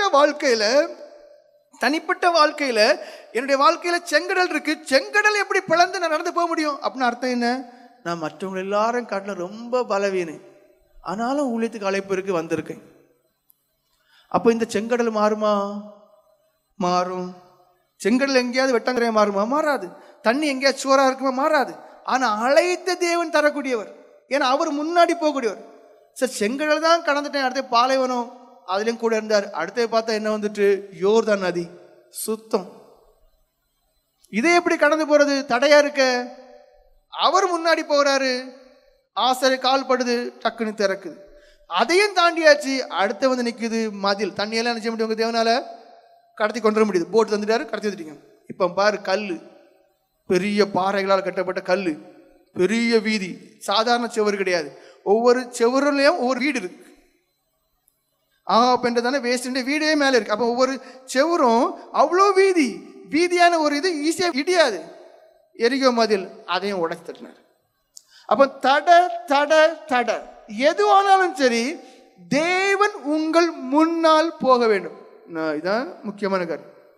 அவர் முன்னாடி போகிறவர் தான் ஆனா அவர் முன்னாடி போவதற்கு நீங்க இடம் கொடுக்கணும். மேய்ப்பன் முன்னாடி போகும், ஆடுகள் என்ன செய்யுமா அந்த சத்தத்தை கேட்டுட்டு பின்னாடியே போகும். அவங்க சவுண்ட் போட்டே போகும். அந்த ஆடு என்ன செய்யும் தெரியுமா? 100 ஆடுனாலும் பின்னாடியே போகும். இப்ப என்ன பிரச்சனைனா அவர் உங்க முன்னாடி தான் ஐயா போயிட்டு இருக்காரு, நீங்க அவருக்கு பின்னாடி போகல. நீங்க அங்க இருக்கிறீங்க, அவர் உங்க முன்னாடி போயிட்டாரு, தடையை நீக்கிட்டு தான் போனாரு. நீங்க அதை உணரல. அந்த தடை மறுபடியும் வந்ததுனால நீங்க இங்க இருக்கிறீங்க, அவர் போயாச்சு. வித்தியாசத்தை புரிஞ்சுக்கிடுங்க. மேய்ப்பன் முன்னாடி போகும், ஆடுகள் அந்த சத்தத்தை கேட்டு பின்னாடி வருது. தடைகளை நீக்கி போடக்கூடிய தேவன் இப்பொழுது இருக்கிறார். செங்கடலை கடந்த அதே தேவன் தான் இப்பவும் இருக்கிறார். கர்த்தரே தேவன், கர்த்தரே தேவன் ஆர்ப்பரிச்சாங்க. ஸ்தோத்திரத்துக்கு வல்லமை இருக்கு. சாத்தானுடைய எல்லா இதுவும் அகண்டு போகும். ஸ்தோத்திரத்துக்கு பலிக்கு அவ்வளோ ஒரு வல்லமை இருக்கு. ஒருவனமா அவருடைய ரத்தத்தை நினைச்சு அவருடைய பாடலை நினைச்சு ஜெபம் பண்ணி பாருங்க, விடுதலை உண்டு. எந்த பலவீனமும் மாறும், எந்த அடிமத்தனமும் மாறும். எனக்கு அனுபவம் இல்லைன்னு சொல்ல முடியாத அளவுக்கு தைரியமாக சொல்லி அனுபவத்தோடு எடுக்கக்கூடிய பலன் ஆண்டு தரக்கூடியவராக இருக்கார். ஆனா அவர் முன்னாடி அவர் முன்னாடி போகக்கூடியவர். நீங்க இடம் கொடுக்கணும், நீங்க பின்னாடியே நெருங்கி போகணும். அப்போ ஜெபத்தில் உண்மை உள்ளவங்களா இருக்கணும், உபவாசத்தில் உண்மை உள்ளவங்களா இருக்கணும், ஆராதனை உண்மை உள்ளவங்க, மறைக்காம மனம் திரும்புதல் உண்மையா இருக்கு, ஒரு பங்கு வைக்காதுங்க. அது உண்மை உள்ளவங்களா இருந்து பாருங்க, நிச்சயமா முடியும். ஏசாயா தீர்க்கதரிசி புஸ்தகம் 45 அதிகாரம் 2 வசனம் வாசிங்க. அவர் கோணலானவைகளை நேராக்குகிறவர் என்று இருக்கு. வாசிங்க. நான் உனக்கு முன்னே போய் கோணலானவைகளை செவ்வையாக்குவேன். பாருங்க, அங்கே என்ன சொல்லப்பட்டிருக்கு? உனக்கு முன்னாடி போவேன். இப்ப யாருக்கு நம்பிக்கை இருக்கு? இப்ப உண்மையில சொல்ல போனா இங்க இருந்துட்டே தேவ நம்பிக்கை இல்லாதவங்க இருப்பாங்க, ஏசு கிறிஸ்துவ மேல உண்மையான நம்பிக்கை உள்ளவங்க இல்லாதவங்களும் இருப்பாங்க. இயேசுவேன்னு சொல்லுவியலா இருக்கும், ஆனா நம்பிக்கை இருக்காது. அவர் விடிப்பாரான்றதுனா அவருடைய வல்லமைக்கு மேல, அற்புதத்தின் மேல நம்பிக்கை இல்லாதவங்க இருக்கிறீங்க. சவுலுடைய இருதயம் புது இருதயமாய் மாற்றப்பட்டதுன்னு இருக்கு. அப்ப அதே போல என் இருதயம் புதுப்பிப்பாரு, நான் எல்லா நிலைமையிலிருந்து விடுவிக்கப்பட்டு எழும்புவேங்கிறதான விசுவாசம் இயேசு கிறிஸ்து மேல உங்களுக்கு இருக்கா? இல்ல. அங்க எப்படி தடையை நீக்கிற முன்னாடி போறாருன்னு, இங்க எப்படி உன் வாழ்க்கையில தடை இருக்கு, ரெண்டாவது வாழ்க்கையே கோணல் மாடலா இருக்கு. 2 நாள் நேரா போற அப்புறம் கோணிடுறா, 2 நாள் நேரா போற அப்புறம் கோணிடுறா. ஜீவியம் ஸ்ட்ரைட்டா போக மாட்டாங்க. அது உனக்குள்ள இருக்கிற பாவமா இருந்தா கூட தேவன் முன்னாடி போகும்போது அந்த கோணலை 2 நாள் நல்லா இருக்கும், அப்புறம் மூஞ்சி திருப்பிட்டு இருப்பாங்க. 2 நாள் நல்லா இருக்கும், அப்புறம் கசப்போட திருவாங்க. 2 நாள் நல்லா இருப்பாங்க, அப்புறம் ஃபுல்லாக வாசி வயிறாக சண்டை. அப்போ என்ன? இது கோணலான ஆவி பிடிச்சது, பாவம் உள்ள இருக்கு. முன்னாடி அவரை போய் விடுங்க, எல்லா சீர்கேடும் அப்படியே தூக்கி மாற்றுவார். இங்க என்ன பண்ணுவீங்களோ தெரியாது. ஒரு வசனம் உண்டு, தேவ ஊழியக்காரர்களுக்கும் மற்றவர்களுக்கு இடையில ஒரு பெரிய வித்தியாசத்தை நீங்க என்ன செய்யணும்? காட்டணும். தேவ ஊழியக்காரங்களுக்கும் மற்றவங்களுக்கு இடையில ஒரு பெரிய வித்தியாசத்தை நீங்க காட்டணும். மல்லிகை 3:18 வாசிங்க. அப்பொழுது நீங்கள் நீதிமானுக்கும் துன்மார்க்கனுக்கும் தேவனுக்கு ஊழியம் செய்கிறவனுக்கும் அவருக்கு ஊழியம் செய்யாதவனுக்கும் இருக்கிற வித்தியாசத்தை திரும்பவும் காண்பீர்கள். நீங்க ஒரு வித்தியாசத்தை இந்த உலகத்துல இனி ஏற்படுத்தணும். உலகத்துல ஏகப்பட்ட போதவர்கள் வந்துட்டாங்க, சன்னியாசி ஊழியமும் சில இடங்கள்ல இருக்குது. ஆனா இனி நம்ம இந்த உலகத்துக்கு ஒரு வித்தியாசத்தை காண்பிக்கணும். மல்லிகை 3:18 உள்ளது மாதிரி. அப்பொழுது நீங்கள் நீதிமானுக்கும் துன்மார்க்கனுக்கும் தேவனுக்கு ஊழியம் செய்கிறவனுக்கும் அவருக்கும் ஊழியம் செய்யாதவனுக்கும் இருக்கிற வித்தியாசம். அப்போ நம்ம தேவ ஊழியக்காரங்க, நம்ம இடத்துல யார் இருக்கணும்? தேவன் இருக்கணும். இப்போ உலகமே என்ன சொல்லுது? தேவன் இல்லைன்னு சொல்ல தெரியணும். தேவன் இருக்கிறாருன்னு சொல்ல தெரியணும். நான் இன்னைக்கு காலையில் அவர்கிட்ட பேசிட்டு தான் வந்தேன்னு சொல்லணும். அவர் எனக்குள்ள இருக்காருன்னு சொல்லணும். என்னை விடுவித்தாருன்னு சொல்ல தெரியணும். அந்த உறுதி வேணும். இப்போ உலகமே தேவன் இல்லைங்கிற ஒரு நிலைமைக்கு போயிட்டு இருக்கு. தேவன் இருக்கார். நான் இன்னைக்கு காலையில் ஒரு மணமா நான் அவர்கிட்ட பேசினேன் சொல்ல தெரியுமா உங்களுக்கு? நம்ம தேவன்டா உறவாடுறோம், நம்பிக்கை சொல்ல முடியுமா? இல்லை. ஏன்னா உங்களுக்குள்ளேயே இல்லையோ. நம்ம ஒவ்வொருத்தங்களும் பலப்படணும். நம்மளை பார்த்தா சொல்ல தெரியணும், இவங்க மற்ற ஊழியக்காரங்க, வயிற்றுக்கு பிழைப்புள்ள ஊழியக்காரங்க இல்லை, வெளிவேடம் உள்ள ஊழியக்காரங்க இல்லை, உலக ஆசை உள்ள ஊழியக்காரங்க இல்லை, இவங்க தேவனுடைய ஊழியக்காரர்கள். எலிசாபாத் தேவனுடைய மனுஷன் என்று சொன்னது போல இவர்கள் தேவனுடைய ஊழியக்காரர்கள். அந்த வித்தியாசத்தை உங்க பார்வை, சிந்த, செயல், பேச்சு, எண்ணம், நட, உட, பாவனை எல்லாவற்றிலும், எல்லா இடத்திலும், எல்லா சூழ்நிலையிலும் எப்பொழுதுமே வெளிப்படுத்தக்கூடியவங்களா இருக்கும். நம்மளை பார்த்தா மற்றவங்களுக்கு தெரியும் தேவனுடைய ஊழியக்காரர். அந்த வித்தியாசத்தை நீங்க ஏற்படுத்தினா மட்டும்தான் தேவன் நம்ம நிமித்தம் பிரியப்படுவார், சபை வளரும், ஜனங்கள் தேவனுக்குள்ளா மாறுவார்கள், பரலோகம் சந்தோஷப்படும். பிலிப்பியர் 4:13 வாசிங்க. என்னை பலப்படுத்துகிற கர்த்தரால். என்னை பலப்படுத்துகிற கிறிஸ்துவினாலே எல்லாவற்றையும் செய்ய எனக்கு பலன் உண்டு. அதாவது அங்க நான் முதல்ல என்ன சொன்னேன், கர்த்தருடைய ஆவி எங்க இருக்கோ அங்க விடுதலை உண்டுன்னு சொன்னேன். பலப்படுத்துகிற பரிசுத்த ஆவியான ஒரு மனுஷனுக்குள்ள இல்லாம இருக்குமே ஆனால் அந்த மனுஷன் ஊழியம் செய்ய முடியாது.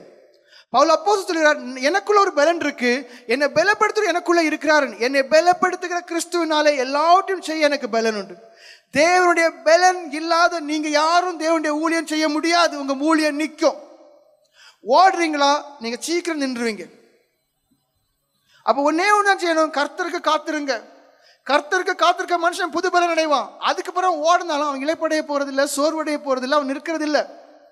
என்னை பலப்படுத்துகிற கிறிஸ்துவினால் எத்தனை பேர் சொல்ல முடியும், எனக்கும் தேவனுக்கு இடையில ஒரு தொடர்பு இருக்கு, நானும் தேவனும் ஒன்றாயிருக்கிறோம், அவர் என்னை பலப்படுத்துகிறார், இன்னும் பலப்படுத்துவார், முடிவு பரியந்தம் பலப்படுத்துவார், நான் விசுவாசிக்கிறவர் இன்னார் என்று அறிவேன், அவரிடத்தில் ஒப்பு கொடுத்ததை அந்நாள் வரைக்கும் காப்பார். நிச்சயம், உறுதி, ஸ்திரம் இருக்கா? இதான் முக்கியம். என்னை பலப்படுத்துகிற கிறிஸ்துவினாலே. அப்போ ஒவ்வொருத்தரும் நீங்க உங்களை பாருங்க, நான் தேவனுக்குள்ள கிறிஸ்துவுக்குள்ள அவருடைய ஆவிக்குள்ள பலப்படுத்தப்பட்ட நான் இருக்கேனா என்று பாருங்க. இல்லையே, காத்திருந்து ஜெபம் பண்ணுங்க. அப்போ தேவனாலே விடுவிக்கப்படணும். கர்த்தருடைய ஆவி எங்கேயும் அங்கே விடுதலை உண்டு. விடுதலை பெறுங்க. விடுதலை பெற்றவர் வெறுமையான பாத்திரமா மாறுங்க. அந்த வெறுமையான பாத்திரத்தை கர்த்தருடைய ஆவி நிரப்பி அவருடைய பலனா இடைக்கட்டப்படக்கூடிய அனுபவத்துக்குள்ள வாருங்க. அவர் எடுத்து உபயோகப்படுத்துவார். ஏன்னா எந்த ஒரு விளக்கும் எங்கே இருக்காது, மறைக்காலுக்குள்ள இருக்காது. அந்த விளக்கை உயரமான இடத்துல வைப்பாங்க. அது பிரகாசமான வெளிச்சம் தரும். நீங்க உண்மையான அனுபவம் உள்ளவங்களாக மாறுவீர்களே ஆனால், நீங்க உண்மையிலேயே விடுவிக்கப்பட்டவர்களாக மாறுவீர்களே ஆனால், நீங்க உண்மையிலேயே தேவபரத்தான் இடைக்கட்டப்பட்டவர்களாக மாறுவீர்களே ஆனால், தேவன் அதிக நிச்சயமாக அந்த விளக்கை அணைய விட மாட்டார். அந்த விளக்கை மூடி போட மாட்டார். அந்த விளக்கை எடுத்து வைப்பார். அது பிரகாசமாக இருக்கும். தேவன் உங்களை எடுத்து பயன்படுத்துவார். அநேக ஆத்துமாக்கள் உங்கள் நிமித்தம் பிரயோஜனப்படுவார்கள். இல்லை, உங்களை நீங்களே பாருங்க, உங்க வாழ்க்கையில் எந்த பகுதியில் நீங்கள் கட்டப்பட்டிருக்கிறீங்க, உங்களுடைய வாழ்க்கையில எந்த பகுதியில் நீங்க கட்டப்பட்டிருக்கிறீங்கன்னு பாருங்க. கர்த்தருடைய ஆவி எங்கேயோ அங்க விடுதலை உண்டு இருக்கு. இல்ல, ஆவியானவர் எனக்குள்ள இல்ல, வெறும் 2 பாசம் மட்டும்தான் இருக்குது, விடுதலை இல்லை, நான் இன்னும் கட்டப்பட்டிருக்கிறேன்னா எங்க என்னுடைய வாழ்க்கையில் நான் கட்டப்பட்டிருக்கிறேன், விடுதலை இல்லாம கட்டப்பட்டிருக்கேன். அதை பாருங்க. கோபமா, கசப்பா, இல்ல ஏதேனும் அடிமைத்தனம் உங்களுக்குள்ள இருக்கா, உலக சிற்றின்பங்கள் இருக்கா, தேவனுக்கு பிரியமில்லாத இருக்கா, அதை நீங்க கண்டுபிடிங்க. கண்டுபிடிச்சு எதுல நான் கட்டப்பட்டிருக்கிறேங்கிறத கண்டுபிடிச்ச பிறகு உண்மையான மனம் திரும்புடையவங்களா இருங்க. அவர் சுத்தம் பண்றதுக்கு இடம் கொடுங்க. ஜெபத்துல உண்மையா இருங்க, உபவாசத்துல உண்மையா இருங்க, ஆராதனையில உண்மையா இருங்க, எல்லா காரியத்திலும் உண்மையா இருங்க. நிச்சயம் உங்களை எடுத்து பயன்படுத்துவார். சபை வளரும். தீர்க்க தரிசன வரம் உள்ளவங்க எழும்பணும், குணமாக்குற வரம் உள்ளவங்க எழும்பணும், அதிசயம் அற்புதம் செய்கிறவங்க எழும்பணும், விசுவாசத்தோடு வாழக்கூடிய ஜனங்கள் எழும்பணும், ஞானமாய் போதிக்கக்கூடிய ஜனங்கள் எழும்பணும், ஊழியக்காரங்க பசைமாரி எழும்பணும். அப்போ வாய்ப்புகளுக்கு இடம் இருக்கு, ஆண்ட கிரிச்சதுக்கு இடம் இருக்கு. நீங்க அனுபவத்தை அடைங்க. இடம் திறந்திருக்கு, வாய்ப்புகள் ஏராளம் இருக்கு. பயன்படுத்தக்கூடியவர்களாக நீங்க மாறுங்க. கேட்ட சுவிசேஷத்தை விசுவாசிங்க, உணர்வோட ஜெபம் பண்ணுங்க. உங்க கையில எல்லாவற்றையும் ஆண்டவர் கொடுத்துட்டார். கொடுத்துட்டு சொல்றாரு, இதை நீ இன்னும் 5 மாத்துன்னு. நீங்க சொல்றீங்க 5 நீங்க தரவே இல்லை ஆண்டவரேங்கிறீங்க. இங்கதான் உங்க பிரச்சனை. 5 தந்துட்டாரு, 2 தந்துட்டாரு, 1 தந்துட்டாரு. நீங்க சொல்றீங்க ஆண்டவரே நீர் ஒண்ணுமே தராம என்னை ஊழியத்தை காத்திருக்கிறீங்க. இல்ல, அழைத்த தேவன் உண்மை உள்ளவர். அவருடைய அழைப்பும் கிருபா வரங்களும் மாறாதவர்கள். அவருடைய அழைப்பும் கிருபா வரங்களும் மாறாது. அப்படின்னு அர்த்தம் என்ன? அழைத்த தேவன் படிப்பறிவு இல்லாத நீங்களா இருக்கலாம், எதுவுமே தெரியாத நீங்களா இருக்கலாம், எப்படிப்பட்டவங்க நீங்க இருந்தாலும் கூட உங்களுக்கு கிருபையும் வரங்களையும் தேவன் வைத்திருக்கிறார். நீங்க தான் சொல்றீங்க என்கிட்ட இல்லைன்னு. ரோமர் 11:29. தேவனுடைய கிருபை வரங்களும் அவர்களை அழைத்த அழைப்பும் மாறாதவைகளே. அப்ப கொஞ்சம் யோசிங்க. யாரும் சொல்லாதுங்க நான் பேத தப்புல எனக்கு ஒன்றும் தெரியாது ஒன்றும் சொல்லிடுறாங்க. வேன் தெளிவா சொல்லுது, தேவனுடைய கிருபை வரங்களும் அவர்களை அழைத்த அழைப்பும் மாற. அப்படின்னு அர்த்தம் என்ன? ஏன் நீ படிக்காதவனா இருந்துட்டு போ, நீ ஊழியத்துக்கு அழைப்புலோனா, நீ பலவீனமா இருந்துட்டு போ, நீ ஊழியத்துக்கு அழைப்புலோனா உனக்கு சன்னியாச பிரதிஷ்டை தருவாரு, விரத்தின அனுபவத்தை தருவாரு. அறிவில்லையா? உனக்கு வரவங்கள் கிருபையை தரக்கூடிய தேவனா இருக்கு. கிருபை வரும், ஞானத்தை அருளும் ஆவியானவர் இருக்கார், வரும் பலனை அருளும் ஆவியானவர். அப்படின்னா உன் பலவீனம் நீங்கும், உன்னை கீழே விளச்சல கூட பலவீனம் நீங்கும், அடிமைத்தனம் மாறும். அதாவது பலனை அருளும் ஆவியானவர். ஏசாயா 11:2 தான் இருக்கிறேன். எல்லாம் தருவார். தேவனுடைய கிருபை வரங்களும் அவர்களை அழைத்த அழைப்பு மாறாது. கொஞ்சம் யோசிங்க. என்ற 5 தாளந்து இல்லை, 2 தாளந்து இல்லை, 1 தாளந்து இல்லைன்னு சொல்லாதுங்க. ஒருவேளை உங்களுக்கு 6 தாளம் தந்திருக்கலாம். இல்லை 5 2 + 1 அப்போ 5 2 7 1 8 8 தான் தந்திருக்கலாம், நீங்க அதை உணராம இருக்கலாம். தந்துட்டாரு, அவர் போயிட்டார், உடனே புறப்பட்டு பிரயாணப்பட்டு போனான்னு இருக்கு. அதே போல ஆண்டவர் தந்துட்டு அவர் போயிட்டாரு, நீங்க அதை அனல் மூட்டி பெற்றுக்கொள்ள. தீமோத்தேயுவை பார்த்து சொன்னார், என்ன சொன்னாரு? உனக்கு கொடுக்கப்பட்டதான அந்த கிருபையை அனல் மூட்டி, அந்த வரத்தை அனல் மூட்டி பெற்றுக்கொள். நீ தான் அனல் மூடணும், அது விறகு இல்லை தீ இல்லைன்னு சொல்லாதுங்க, தயவு செய்து சொல்றேன். என்ன சொன்னாரு? அதாவது எனக்கு எதுவுமே இல்லைன்னு சொல்லாதுங்க, அழைக்கும் போது கிருபையும் தரார் வரமும் தரான்னு சொன்னேன். அடுத்த காரியம் என்ன? நீங்க தான் பண்ணணும். நீ அனல் மூட்டி பெற்றுக்கொள்னு இருக்கு. அப்ப நீங்க அனல் மூட்டணும். இப்ப என்ன? அது விறகு இல்லை, மழை பெய்யுது, சூழ்நிலை சரியா இல்லை, அடுத்து என்ன தீப்பெட்டி இல்லை, இப்போ வச்சோம்னா ஒருவேளை புகை தான் வரும், தீ வராது. அப்ப இப்ப வேண்டாம். இல்ல, சூழ்நிலையை பார்க்காதுங்க, அடுத்தவங்க எல்லாம் உங்களை குறை சொல்லலாம். நான் ஊழியத்துக்கு அழைக்கப்பட்ட மனுஷன், எனக்கு கிருபை இருக்கு, வரம் இருக்கு, அனல் மூட்ட வேண்டியது உங்க பொறுப்பு. 2 தீமோத்தேயு 1:6. இதை நிமித்தமாக நான் உண்மையில் என் கைகளை வைத்ததனால் உனக்கு உண்டான தேவ வரத்தை நீ அனல் மூட்டி எழுப்பி விடும்படி உனக்கு நினை போட்டுகிறேன். பாருங்க, முதல்ல என்ன சொல்றீங்க? என்கிட்ட ஒரு கிருபையும் இல்லை, ஒரு வரமும் இல்லைன்னு சொல்றீங்க. வேதம் சொல்லுது அப்படி சொல்லாத, நீ ஒன்னு ஏமாத்திக்கிட்டா, சாத்தான தந்துரும், உனக்கு கிருபையும் தந்துட்டேன் வரமும் தந்துட்டேன். அடுத்து அதே வேதம் என்ன சொல்லுதுன்னா, இன்னும் பாரு, ஆர்டினேஷன் ஒரு காரியம் இருக்கு, அப்போ உனக்கு சில வரங்கள் கொடுக்கப்பட்டிருக்குது. இது உனக்கு இப்போ வெளிப்படையா தெரியாம இருந்தா கூட நீ தான் என்ன பண்ணணும்? அதை அனல் மூட்டி எழுப்பி விடும்படி உனக்கு நினைப்பூட்டு. அப்படின்னு அர்த்தம் என்ன? தீமோத்தேயு வரைக்கும் அது குறித்து ஜாக்கிரதை இல்லாமல் இருந்துச்சு. பவுல் அப்போஸ்தலர் ஞாபகப்படுத்துறார், டேய் கிருபை ஒன்றும் வர ஒன்றும் வெளிப்படலை, ஏதோ கடமைக்கு ஒரு ஊழியம் பண்ணிட்டு இருக்க மாதிரி இருக்கா, அனல் மூட்டு, வல்லமை உண்டாகட்டு, பலனட, தைரிய சாட்சியா மாறு, ஊழியம் செய், ஆத்மாக்கள் ஆதாயப்படுத்து, பரலோகத்தில் ஒன்று ஒரு சந்தோஷம் உண்டாகட்டு, ஆண்டவருக்குன்னு ஓடு, நின்றாத ஓட்டத்தை ஓடு, கட்டளை கொடுக்குறாரு. மனுஷன் மாறணும். ஆனால் கேட்ட சுவிசேஷத்தை விசுவாசிங்க, யாருக்கும் போக்கு சொல்ல இடம் இல்லை. கேட்ட சுவிசேஷத்தை விசுவாசிங்க, உணர்வோட ஜோம் பண்ணுங்க, ஊக்கமாக ஜோம் பண்ணுங்க. சபையில் ஒரு மாற்றம் வரணும், அதுக்கு முதல் காரணம் நம்ம மாறணும். நம்ம தான் முதல்ல மாறணும். நம்ம மாறணும், நமக்குள்ள ஆண்டவர் கிரியை செய்யணும், நம்மளை தேவன் விடுவிக்கணும், நம்மளை கிருபாத்திரம் மாறணும், நம்மளை வரங்கனால வல்லமையில மாறணும், உங்களை கொண்டு ஆண்டவர் கிரியை செய்யணும். எவ்வளோத்துக்கு நம்ம தூசிக்கப்படுறோமோ அவ்வளோத்துக்கு அவ்வளோ தேவன் நம்மளை உயர்த்தணும். அதனால ஜோம் பண்ணுங்க, ஜோம் பண்ணுங்க, ஜோம் பண்ணுங்க, உணர்ந்து ஜோம் பண்ணுங்க, நிலைமையை உணர்ந்து ஜோம் பண்ணுங்க, மறைக்காம ஜோம் பண்ணுங்க, பாவரிக்கப்பட்டு ஜோம் பண்ணுங்க. நிச்சயம் உங்களை ஆசீர்வதிப்பார், சபை ஆசீர்வதிக்கப்படும், ஆத்மாக்கள் பிரயோஜனப்படுவார்கள், தேவன் மகிமைப்படுவார். எல்லா காரும் ஜோம் பண்ணுங்க, கர்த்தர் உங்களை ஆசீர்வதிப்பாராக. ஆமென். ஜோம் பண்ணும். மகா பரிசுத்தம் நிறைந்த எங்கள் பரமபிதாவே ஸ்தோத்திரம். அப்பா பிதாவே ஸ்தோத்திரம். நல்ல பிதாவே ஸ்தோத்திரம். உடைய இரக்கங்களுக்காகவுமே ஸ்தோத்திரிக்கிறோம், உடைய அன்பிற்காகவுமே ஸ்தோத்திரிக்கிறோம், எல்லையில்லாத உடைய கிருபைக்காகவுமே ஸ்தோத்திரிக்கிறோம், துதிக்கிறோம். பரமபிதாவே, கர்த்தர் நல்லவர், அவர் கிருபை என்றும் உள்ளது. நல்ல பிதாவே, நீர் எங்களுக்கு நல்லவராக, போதுமானவராக, எல்லாவற்றுக்கும் எல்லாமானவராக இருக்கிற தேவனே ஸ்தோத்திரிக்கிறோம், ஸ்தோத்திரிக்கிறோம், ஸ்தோத்திரிக்கிறோம். இந்த ஊழியர் கூட்டத்திற்காகவும் ஸ்தோத்திரிக்கிறோம். பரமபிதாவே, எங்களுக்கு ஜீவனை தந்து இந்த ஊழியர் கூட்டத்திலே பங்கு பெறக்கூடிய கிருபையை செய்த தேவனே, அதற்காகவும் ஸ்தோத்திரிக்கிறோம். இந்த உலகத்திலே பரிசுத்தமாகவும் உமக்கு பயப்படுற பயத்தோடும் தேவ ஆவிய உடையவர்களாக கடைசி வரைக்கும் தேவனுக்கு பயந்து ஜீவிக்கக்கூடியவர்களாக இருக்க எங்களுக்கு கிருபை செய்ய முடியாது கெஞ்சிரும். பரமபிதாவே, மட்டுமாய் நீர் பேசி அறிவித்த எல்லா திருவார்த்தைகளுக்காகவே ஸ்தோத்திரிக்கிறோம். நடப்பித்த எல்லா இரக்கமான கிரியைகளுக்காகவே ஸ்தோத்திரிக்கிறோம். இங்கே இருக்கக்கூடியதான ஒவ்வொரு ஊழியக்காரர்களும் ஒவ்வொரு பிரசங்கமார்களும் உடைய பாதத்திலே சமர்ப்பிக்கிறோம். பரமபிதாவே, குறைவுள்ளதாகி எங்களை அழைத்த தேவனே, குறைவுள்ளவர்களாகி எங்களை தெரிந்து கொண்ட தேவனே, குறைவுள்ளதாகி எங்களை பூரணமாய் பரிசுத்தப்படுத்தி பூரணமான கிருபையினாலே நிறைத்து உம்முடைய ஆவினாலே இடைக்கட்டி உம்முடைய ஆவினாலே பலப்படுத்தி உம்முடைய சாட்சியாகவே ஜீவிக்க செய்து கிருபையினாலும் வரங்களினாலும் வல்லமையினாலும் நிறைத்து குணமாக்கும் வரங்கள், அற்புதங்களை செய்யும் வரங்கள், தீர்க்க தரிசன வரங்கள், ஞானத்தோடு போதிக்கக்கூடிய வரங்கள் எல்லாவற்றையும் எல்லாருக்கும் கட்டளையிட்டு ஒவ்வொருவரும் எழும்பி பிரகாசிப்பிட அனுபவத்தோடு காணப்பட கிருபை செய்ய முடியாது கெஞ்சிரும். பரமபிதாவே, இந்த நாட்களிலே இந்த ஊழியர் கூட்ட ஆராதனைக்கு வராமல் தடைப்பட்டு காணப்படக்கூடியதான பிரசங்கிமார்களையும் ஊழியக்காரர்களையும் நினைவு கூறுகிறோம். பரமபிதாவே, ஒவ்வொருவருக்கும் நல்ல சுகம் கொடுக்க முடியாது கெஞ்சிரும். பரமபிதாவே, எல்லாருக்கும் அற்புத சுகம் கொடுக்க முடியாது கெஞ்சிரும். பரமபிதாவே, எல்லாரும் தீர்க்காய்சோடு இருக்க கிருபை செய்ய முடியாது கெஞ்சிரும். பரமபிதாவே, மறுபடியும் தாக்கக்கூடியதான நோய்கள், வியாதிகள், கஷ்டங்கள் எல்லாம் எல்லாரை விட்டு மாறிப்போக உன்னை கிருபை செய்ய முடியாது கெஞ்சிரும். பரமபிதாவே, தூர யாத்திரைக்கு போகக்கூடியதான ஊழியக்காரர்களை உம்முடைய கரத்தில் வைத்து தாங்க முடிய கெஞ்சிரோம். சுகபுத்திரமாய் போய் சேரவும் அங்குள்ள ஊழியத்தை உமக்கு பயந்து தேவபயத்தோடு நிறைவேற்றவும் ஆத்மாக்களை ஆதாயப்படுத்தவும் கிருபை செய்யும்படி கெஞ்சிரோம். ஏற்கனவே தூர இடத்துல இருக்கக்கூடியதான ஊழியக்காரர்களுக்காக நோக்கி வேண்டிக் கொள்கிறோம். பரமிதாவே இது ஒரு இடத்திலும் சுகம் இல்லாமல் இருக்கக்கூடியதான ஜனங்களுக்காக உம்மை நோக்கி வேண்டிக் கொள்கிறோம். எல்லாருக்கும் சுகம் கொடுக்க முடியாது கெஞ்சிரோம். இந்த ஊழியத்தில் இன்னும் ஏராளமான ஆத்துமாக்களை நீர் கூட்டி எழுப்பு சேர்க்கும்படியாய் கெஞ்சிரோம் பரமிதாவை. ஏராளமான ஆண்கள் பெண்களை ஊழியத்திற்கு கொண்டு சேர்க்கும்படி கெஞ்சிரோம். எல்லாரும் கிருபைகளான வரங்களால் நிறைக்கும்படியாய் கெஞ்சிரோம். பலத்த சாட்சிகளாய் மாற்றும்படியாய் கெஞ்சிரோம் பரமிதாவே. கிளை சபைகளை ஊழியத்திற்கு போடுதான ஊழியக்காரர்களை நீர் ஆசீர்வதிக்கும்படி கெஞ்சிரோம். ஒரு மாசம் அந்த இடத்துல யாருக்கும் இடரல் இல்லாதவண்ணம் ஊழியம் செய்து சாட்சியாய் ஊழியம் செய்து வர நீர் கிருபை செய்யும்படியாய் கெஞ்சிரோம். ஊழியக்காரர்களாகி எங்கள் எல்லாருக்கும் தேவையான உணவு, உடை, உறவிடம் தேவையான எல்லாம் தருகிறீர். அதற்காக ஸ்தோத்திரிக்கிறோம் ஸ்தோத்திரிக்கிறோம் ஸ்தோத்திரிக்கிறோம் ஸ்தோத்திரிக்கிறோம் பரமிதாவே.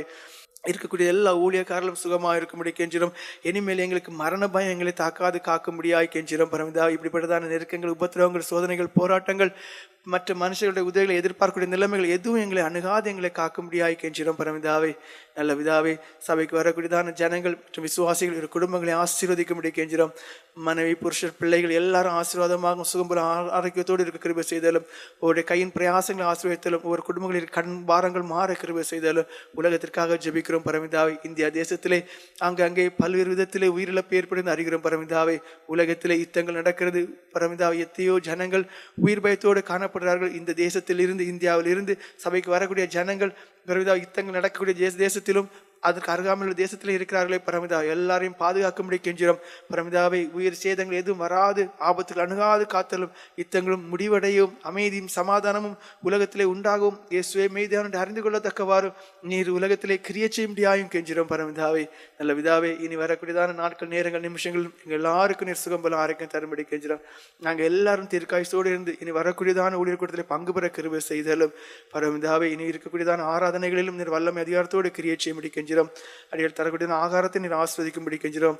எல்லாரையும் உமக்குள்ளும் இரத்தத்துக்குள்ளும் 5 அடைக்கலத்தில் வைத்து பாதுகாத்தலும், குற்றங்கள் குறைகளை மன்னித்தலும், யாவர் மேலும் கிருபையாயிரும், இரக்கமாயிரும், அன்பாயிரும், தயவாயிரும். மீட்பர் இயேசுவின் நாமத்தில் ஜெபம் கேளும் எங்கள் அன்பு நிறைந்த பரமபிதாவே, ஆமென். நம்முடைய கர்த்தராகிய இயேசு கிறிஸ்துவின் கிருபையும் தேவனுடைய அன்பும் பரிசுத்த ஆவியின் ஐக்கியம் நம்ம நீரோடும் சபையினத்தோடும் கூட இருப்பதாக. ஆமென்.